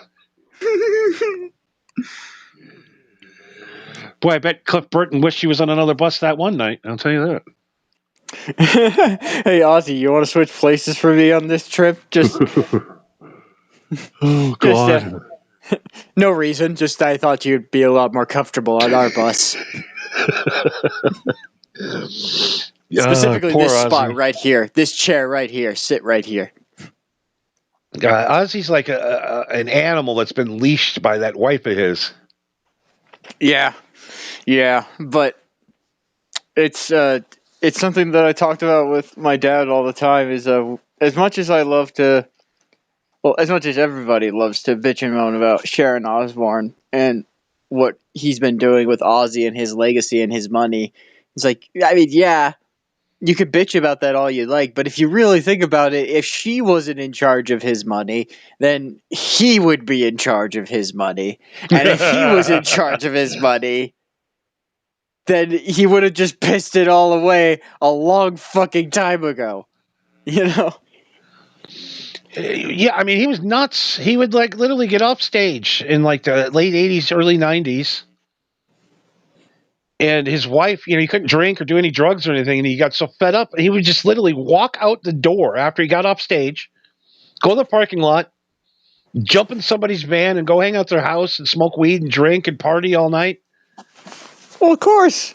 And he'd call up the tour manager, like, "Yeah, here's the address. Come get me." And he would just like literally just go to fans' houses and hang out to a point where the fans are like, "Dude, you gonna leave anytime soon?" Or Aren't you on tour? It's like when you wish something happens and then you're like, "Cool, it happened." And you're like, "How much longer is this going to happen now?" I don't know. When my mom comes and picks me up. It's like that movie, Why Him? With Bryan Cranston and the pedophile guy. I don't know what his name is. James Franco. I don't think I've seen that one. They had hired Kiss to hang out. Okay. And the full makeup for the guy's birthday party. They paid like $100,000 for it because he said he was a Kiss fan. So the guy's super rich, so he just had Kiss come over for his birthday party. And it shows Kiss walking in and like, "Oh my God, it's Kiss. Wow. This is awesome." And then it shows him 20 minutes later sitting on the couch, just him and Gene just kind of staring at the ceiling going, "All right, we got 50 more minutes." It's like, yeah, it was cool to see Kiss, but we have nothing to talk to Kiss about. We're old people. Yeah. It's, well, of course Ozzy would jump into a fucking fan's car just to go get free drinks and also leech booze off of Metallica. That's like if your grandfather came up to you and said like, hey kiddo, how about you give your old granddad a drink? And like, "I don't know, granddad, grandma doesn't like it when you drink." He's like, listen to me and listen to me good. Fuck that bitch. You know what it, like? Are you really gonna say no to your grandpa? Like, I'm fucking 84 years old. Like, give me a drink. Who gives a shit if I drop dead? yeah, exactly. Oh God, I love old guys. They're the best. Oh yeah. Once men reach a certain age, they just stop giving a fuck and they just start doing and saying outlandish shit, wearing the dumbest shit. It's a level of I don't give a fuck that I strive to achieve at some point long before I reach that age. I mean, it's just like a dream as a man to finally switch off that I don't give a fuck button. Yeah, you just accept that you're not a young man anymore. Nobody expects you to do anything. You know? Because like I guess for like the first like 5 to 10 years, I see guys that are like they start to hit 50, Mhm. 60, right in that range, older 50s and 60s, and they're like one day they're just like, you know what? I'm fucking done dyeing this fucking beard every 3 days. I'm done dyeing my fucking hair, and I'm done buying. I'm gonna go get fucking. I'm gonna get a sweatsuit. I'm wearing that the rest of my fucking life. I've had enough. Yeah, all the men in my family were like that. On my mom's side of the family, anyway. All of my mom's brothers had male pattern baldness, and a vast majority of them have opted for just shaving it entirely and just going bald at a certain point. Because it was kind of the same thing as like I'm sick of wearing hats. I'm sick of combing it over. I just fuck it. Just cut it all off. I don't fucking care anymore. Yeah, you just don't give a shit. You just like, I'm not getting any more pussy. Yeah. Quite frankly, I don't even need any more pussy. I've had my fun. I've got my spank bank, and it's pretty well stocked. Yeah, I mean, a lot of the old guys I know aren't getting any pussy. It's just not what it's. They'd rather go golfing than get pussy when you get to a certain age. That's what I want to reach. I want to get up and go. You know what? I don't give a fuck if I get laid today or not. I have a friend of mine who told me this story. He had some grandparents that were in a nursing home, and at one point, his grandma died, and very very sad, very tragic. They've been married for like decades. Very sad. Um, And apparently, literally within a month of this man's wife dying, all of the other women in the nursing home just started strolling up to him, just be like, "So, I heard your wife's dead." Like, they were all trying to get some off of his fucking grandpa like a month after his wife's dead. It's like, that is insane. God. Oh, gee. I guess if your dick still works, you can have any piece in that herm you want. I guess so. I didn't bother to ask that far into the detail, and I doubt that he'd know. But yeah, that made me laugh when he told me that. It's like, damn, these bitches are fucking relentless. They're horny. They can't get. They need it. Women are way hornier than men. Men just don't know it yet. Well, it's we do know it, but anytime we try to acknowledge it or try to call it out, then we're the perverts. Yeah, big perverts. I was thinking maybe we could, have some women on and just call them bitches and c words and tell them they're worthless and ugly. What do you think? Isn't there already a podcast that does that? Oh yeah, it's the Dabbleverse. Never mind. We don't need to do that. Damn it! Another original idea taken from us. Oh man, I really want to go full misogynistic, hate woman club. Oh god. From the fucking Three Stooges, the women hater club. Yeah, yep, no women allowed.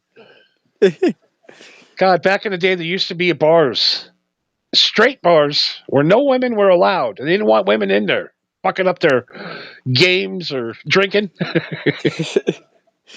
I mean, I'm sure that there are still places like that, but yeah, it's very limited. I think that, like, pretty much like the gentlemen's clubs as they're referred to now. Yeah. Yeah, Yes. you gotta pay like an entrance fee of $100 or some fucking shit. You gotta pay a membership. I don't know. I've never been. Yeah, there's some shit I'll never do, like become a cigar club member, or I just sit around with a bunch of guys and smoking cigars and watching movies at a bar. I never got that. I mean, I've smoked cigars before. I like smoking cigars. I think they're all right, but I prefer cigarettes. You know, and Yeah, I'm not a big cigar or tobacco guy or tobacco pipe guy. yeah, I maybe if I actually had a pipe that was decent. maybe my opinion would change. But yeah, there's a lot of clubs I'll never be a part of, unfortunately. you 'Cause say I'm single. you say unfortunately like they don't want you. No, it's just like the only reason to join these clubs is they're places where your wife knows you're not going to get laid. Yeah. It's the same thing where he's like, "Oh, where are you going?" "Oh, I'm going bowling." "Oh, well, all right." Oh, there might be a few girls there, but like there'd probably be 12. Yeah, and chances are they're their wives. So, yeah, all right, go ahead. And they'll let you go to the sports bar. Which is weird. But no strip club. Of course not. Why would they let you go to a strip club? Can't go to Hooters. No, because again, why would you? Why would they? Why would they let you go to Hooters? I actually saw one thing that somebody posted that I thought was fucking brilliant. Was I forget who the artist was, but let's say it was Megan Trainor, just to fill in a name. Was he's like, yeah, my girlfriend used to listen to Megan Trainor all the time, but then I told her that I thought that she was kind of hot, and now she doesn't listen to her anymore.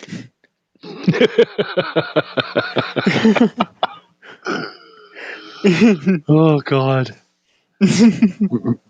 Megan Trader. I don't know who it was. It was like that was just the name that popped in my head. Oh, so hot and sexy, like Kelly Clarkson. She's still doing shit. I think she's got a TV show. Does she? Yeah, she lost all of the weight, so she's skinny now. She's hot again. Huh. She sang with Foreigner at the Hall of Fame induction. How'd you Really? do? Oh, she did fantastic. She is so hot. Well, good for her. I would like me some Kelly Clarkson. I'll Kelly her Clarkson. I'll give her. When she was fat, I thought maybe I had a chance at her. Now she's hot, don't have a chance. She'll bounce back. She'll bounce around. You'll have your chance soon. Yeah, they probably. As long as she didn't get that stomach surgery, we still got a chance. The tucking, the stomach tuck. Yeah, the stomach tuck. God, just eat less. It's the same thing. Well, just eat the amount of food that you would eat if your stomach was cut, and don't cut it. Yeah, definitely. But there are some times where there are some people that I've seen where they lose so much weight that I can't really say I blame them when they get the cosmetic surgery to remove all that skin. Oh God, yeah. I went out with a girl. Oh my God, it was. I can't even. It was disgusting. I had to literally lip the flap up. I don't know how else to explain it. It was just she was skinny, But she still had that extra skin hanging off of her. Yeah, she goes. She said before, she goes, I used to weigh 450 pounds, and I was like, huh? Well, huh? I had no idea what was underneath that shirt, but oh my God. Oh boy, it was like she had a bath towel above it, and I just took the bath towel and flipped it up. I don't know how to describe it. She doesn't have bingo wings, she's got bat wings. Oh my God. Then she finally got it removed.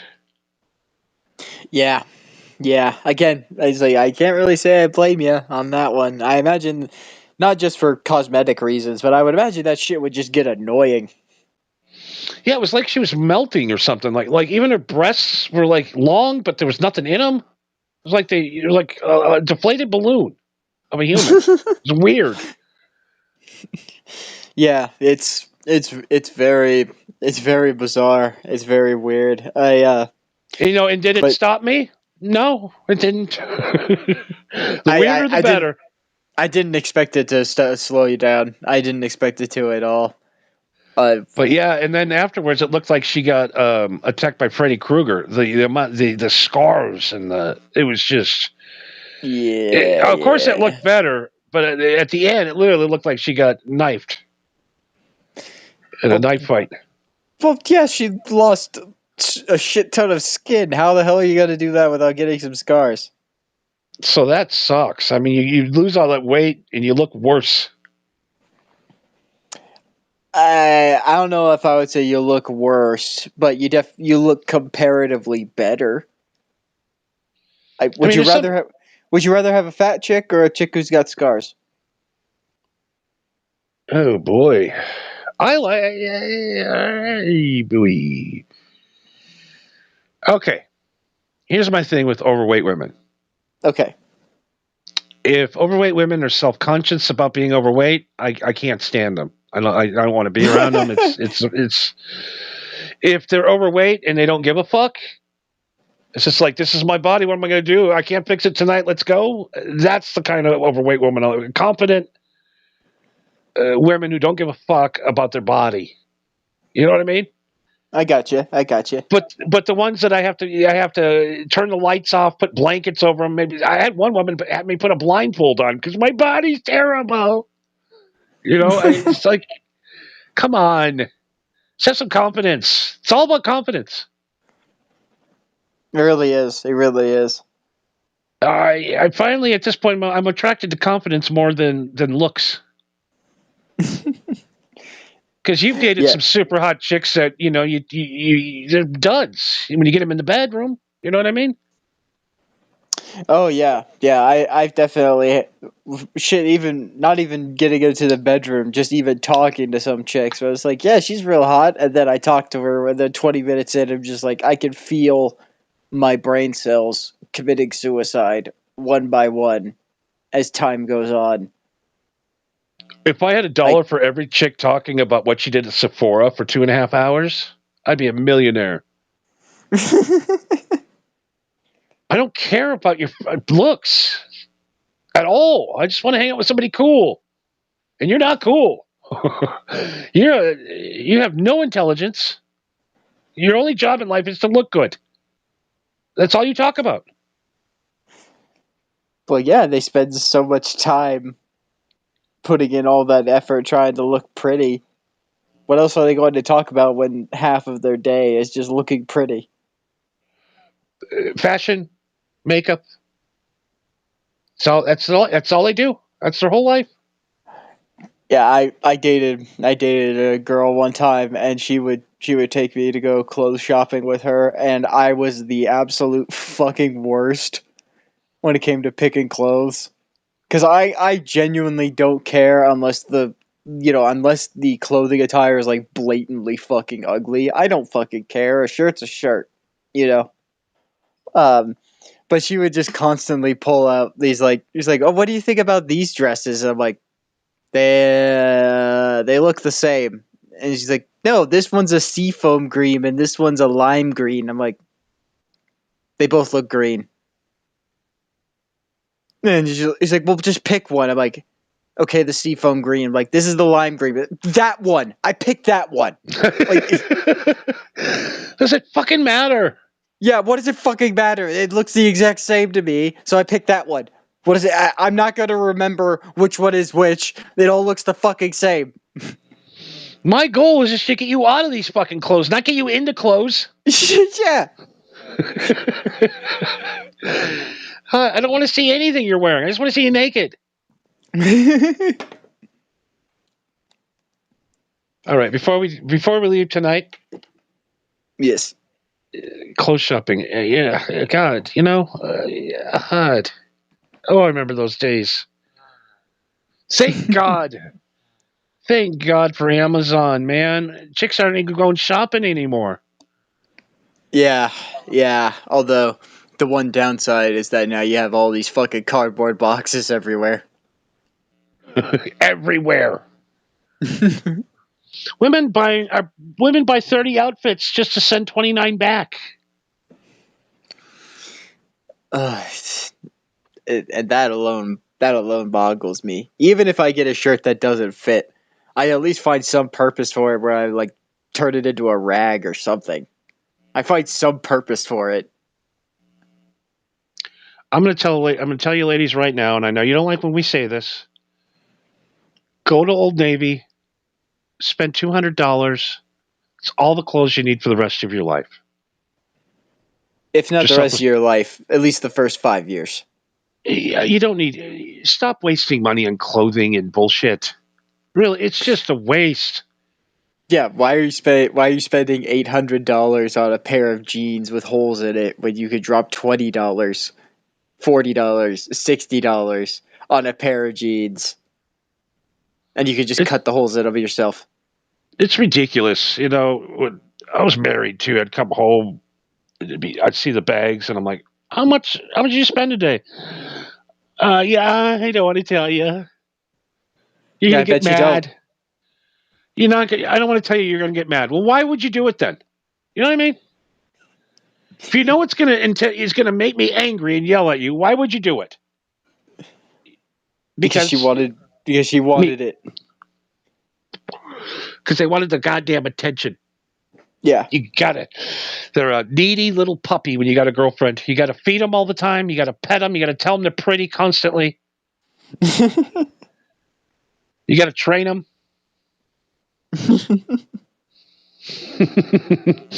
It is easy to train a nice girlfriend. It's easy. You know, a nice one, yeah. 8 easy steps on how to train your girlfriend. $39.95. Me and Marco will walk you through all of the steps. 8 steps for $39.95. That sounds like a bargain to me.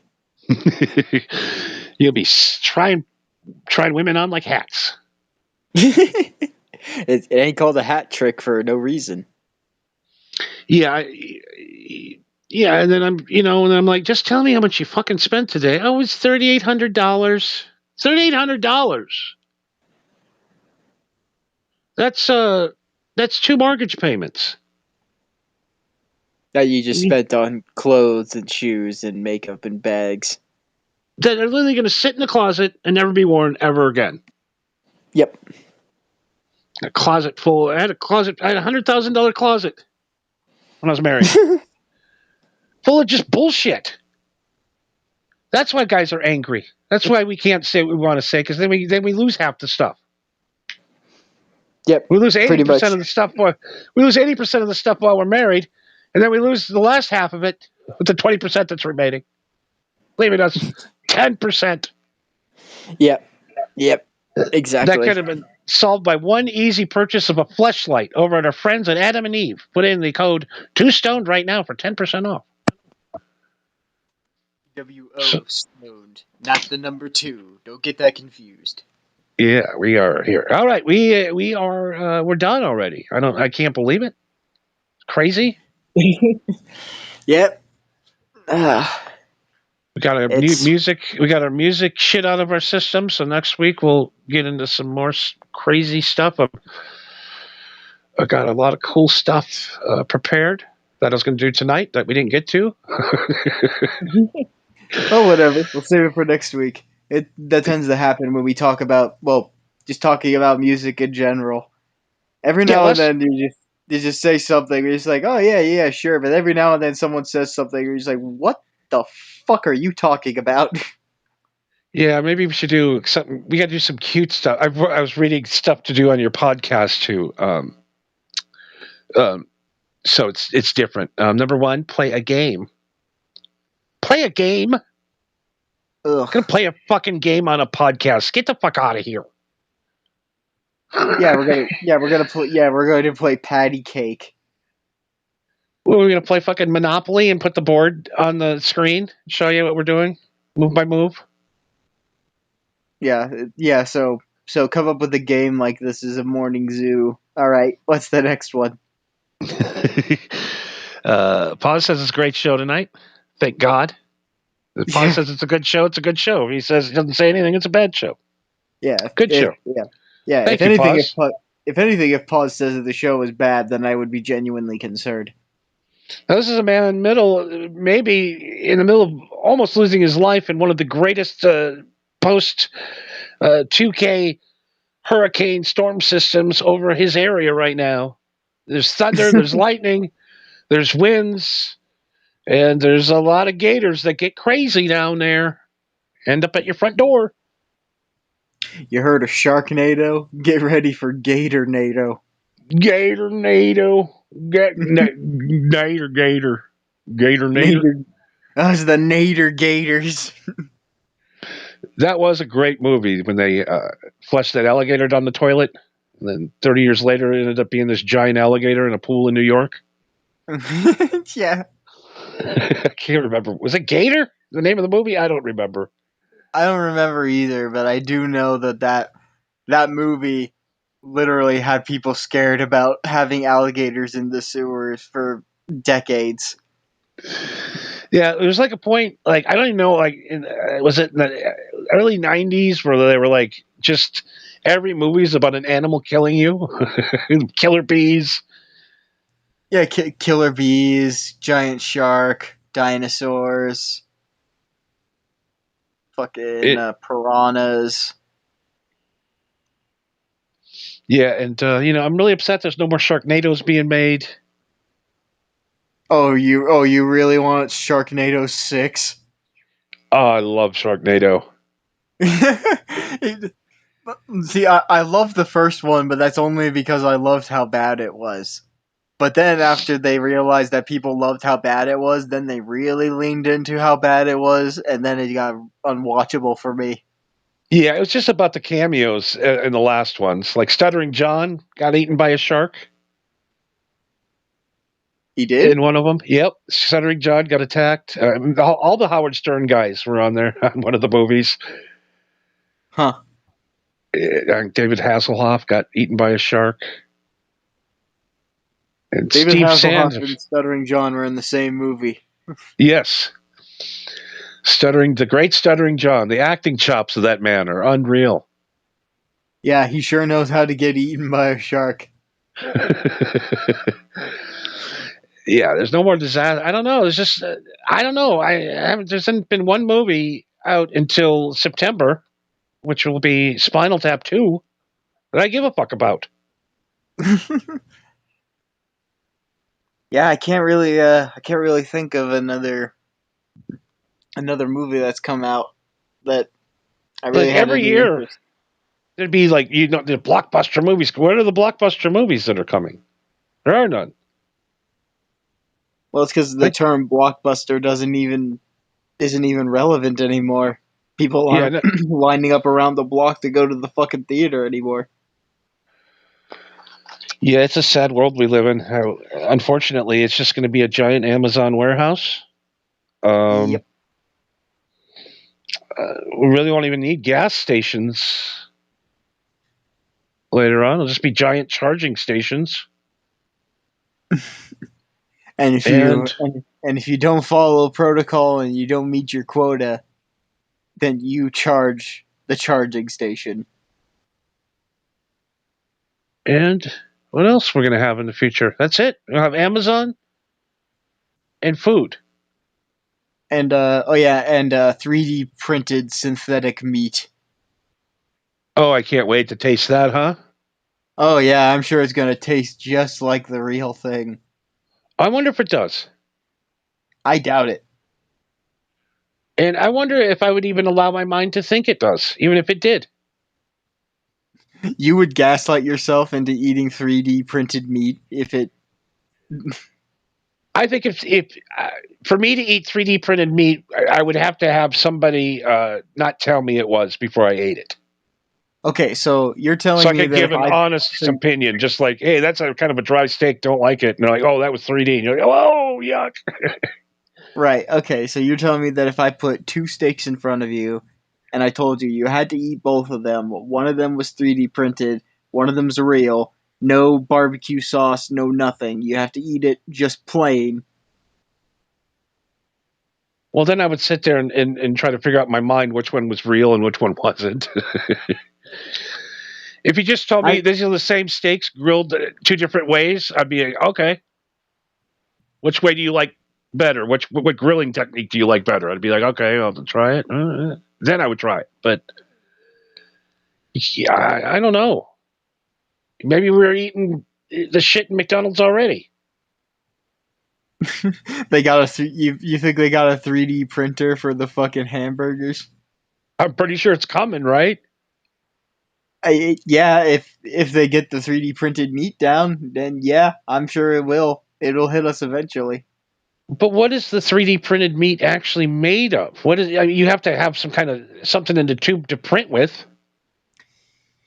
I'm very ignorant on the subject, to be honest, and I'm not entirely sure. But basically, what I can gather is that when you 3D print plastic to make like statues and toys and shit like that, well, Yeah. that's because that's plastic. You make the plastic hot, and then it cools, and it makes the shape. Mhm. But the molecular structure of plastic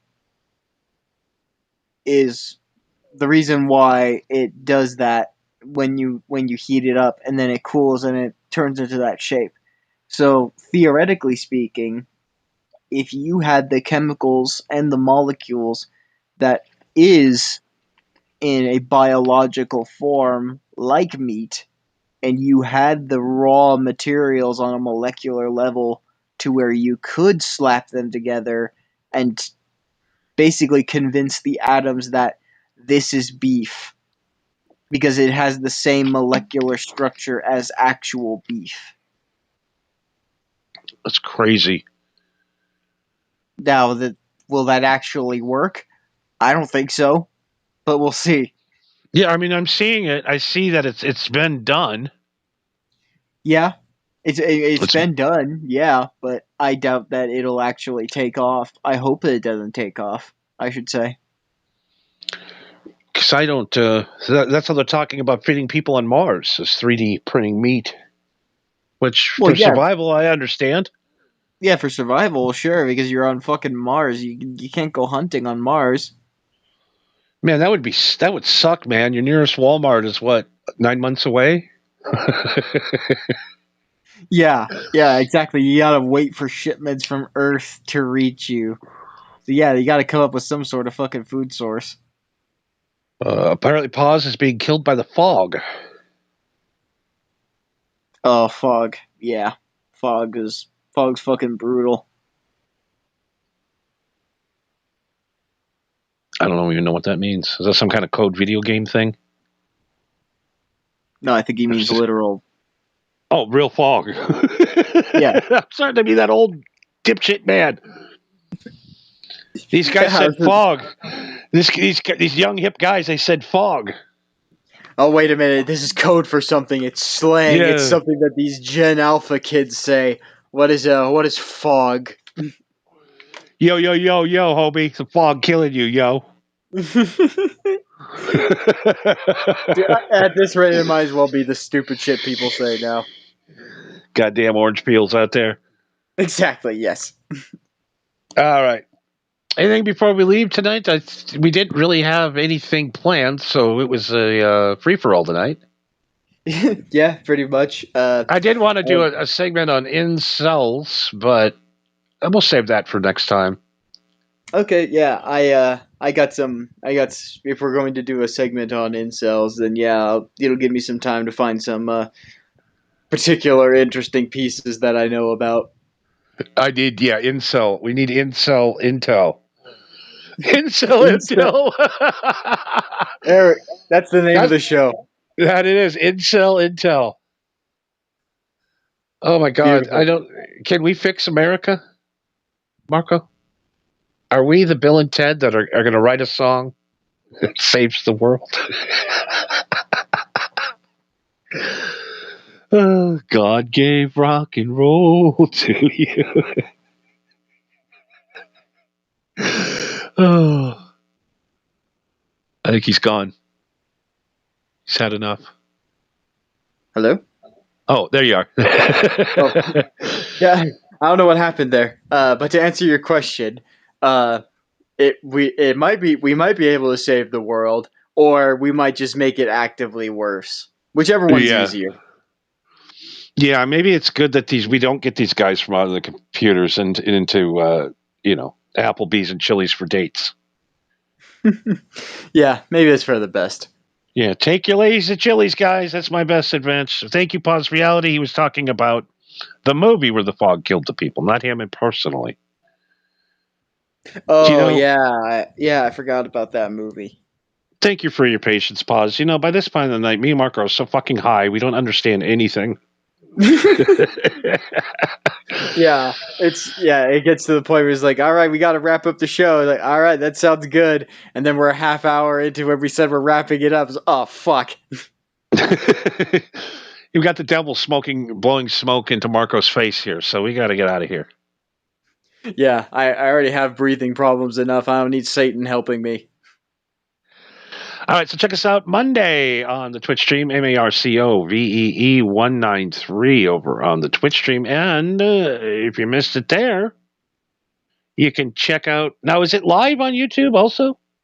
No, it's just I just take the clips from the live streams on Twitch and put them on my YouTube channel, also at Marco V with 2 E's 193. Those just clips of stuff of the past streams that you have missed. But yeah, next Monday, 10 p.m. Pacific Standard Time on Marco V 193 on Twitch. Me and Johnny will be back to playing Mass Effect, and I think we're about halfway through Mass Effect 2. Counting the DLCs. So yeah, we still have plenty of game to go through, so hop in while you still can. And all the episodes are archived over on Twitch TV still? Is that correct? The full episodes? Yeah. No, they get taken down after a week. But that's why I made clips so that even if you missed the full streams, you could still see all the good stuff. Oh, I got you there. See, folks. Yeah. See. Yeah, but I think that's a thing with Twitch where the maximum you can keep them up is a week unless you pay for the premium subscription, or if you're partnered with them, then they stay up for a maximum of 4 months, I think. Man, that's tough. Yeah, that is so tough. You better catch us live if you want to see it all. But if you want to see the highlights, go over to Marco's YouTube channel over at MarcoV193. Of course, check him out on Twitter at that same handle, MARCOVEE193. We'll put the link up here as the show ends. You'll see it on the screen rolling across. And of course, MHH Johnny's Picks on Spotify and YouTube Music. Songs that Johnny here has picked and played throughout the entirety of the Marijuana Happy Hour's extensive career, and some choice picks by me as well, but mostly Johnny. It's over 30 hours and over 420 songs worth of music. And believe me, it broke my heart to make it over 420 songs. But the playlist must grow and it must continue. It must grow and it must continue. And one last thing about the playlist. Brandy. Uh-huh. What was with that? What? Oh, I want to know why you sent me a link to the song Brandy. Oh, I don't know. It was just a song I stumbled across. Sent it to you. Figured if you'd use it if you wanted to. I don't know. I'm just to end the show. Just one last little segment here. So you sent me that song Brandy, okay? Uh-huh. That afternoon, the bonfire starts the show off with Brandy. Really? That same night, I go to the bar and have sex with a girl named Brandy. And I can't even make this shit up. The idiosyncrasies cannot be ignored. It's like, did Marco know that I would meet Brandy? I willed it into existence through the power of song. Holy shit. Start sending me chick name songs. I like that. All right. Okay. I'll go through my list of all songs that are named after females and just send them to you. I know it's a pure coincidence, but it was just weird that you sent me that song out of the blue. It's played on my favorite show, and then I meet a girl named Brandy. All in the same day. That is crazy. But yeah, I'll see And I'm like, send what you did? I'll send No. you another one, and we'll see how that goes. No, did you listen to the Bonfire and get the song from there, or did you don't even listen to the Bonfire, do you? No, I don't. Okay, so it was all really strange coincidence that day. It was crazy. Yeah, very, very strange. That is weird. And the song is about a whore that fucks all the sailors, and the Brandy that I knew was a whore that fucks all the guy that's at the bar. So it was pretty much the same. I mean, it was really foreshadowing my evening. Yeah, instead of fucking sailors, she fucks the pub crawlers. So whatever you do not send me any songs with dudes' names in them, okay? I'll just leave it at that. Yeah, because those are the husbands. No, I don't want to have to have sex with a guy. Oh, well, at the end of the night. I mean, you don't have to. Thank God there's not a lot of men's named songs. I think there's probably more female named songs than men named songs. I might be wrong on that, but I'm pretty sure there's got to be more songs named after women. Yeah, I don't know if there's any. I can't think of one song that a man wrote for a man. I mean, like, unless hey, you count Johnny, I love you, Johnny. Unless you count like memorial songs or something like that. Yeah. All right. Okay, that's my goofy story of the week, and I'll let you go. I've kept you too long. Yeah. Oh yeah, and check out Nas Redna on YouTube and Rumble, and keep an eye out for that video that Johnny and Nas worked on yesterday. It should be out relatively soon, so please check it out. Give them a follow, a subscribe, a like, all that shit. Yes, I believe it's going to be titled "My Three Cucks." Ooh. It's about Nick Rekieta and his three cucks: Melton, Carl, and some guy from Australia. I can't remember what the guy's name is. Bowling ball head guy. But anyways, yeah, check that out. Watch for that, and we will be back here next Tuesday, same time, same channel. And all right, we're done. I found the outro. All right, it's looking good tonight. Anything before we leave? No, just good night, good morning, good evening, whatever time it is that you're listening to this. We'll catch you next week, 10 p.m. Tuesday, 10 p.m. Monday. We'll catch you next time. On the news, a rare dime hidden for decades sells for over $500,000. An extraordinary rare dime whose whereabouts had remained a mystery since the late 1970s has just sold for just over $500,000. Who needs dimes when you got that sticky icky? Is Electro playing, or am I going deaf?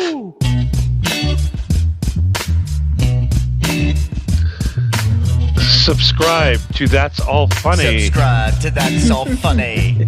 Sticky icky. Boo-hoo. Sticky icky. Boo-hoo. Sticky icky. Sticky icky. Sticky icky. Yeah, you remember how I mentioned before that like songs that I worked so hard on nobody cares about? This is a song that I literally slapped together in like hours. Just because I thought it was funny, right? And it's a fucking bop. Franklin D. Roosevelt. It's just fucking hilarious. Abraham Lincoln. It is. Dog. You need to smoke the fucking.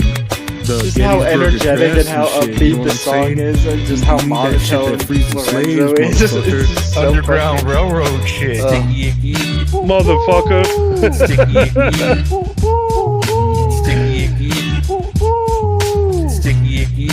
Abraham Lincoln. Abraham Lincoln. I love how you dropped to Abraham Lincoln. Yeah. I know, I need more samples of Lorenzo talking about weed stuff. You need that Underground Railroad shit. All right, man. I'll catch you later. All right. Fucking, and unfortunately for the rest of you, you got to fucking wait till next week to get the hilarity and fun of a very special show and episode. Sells for over $500,000.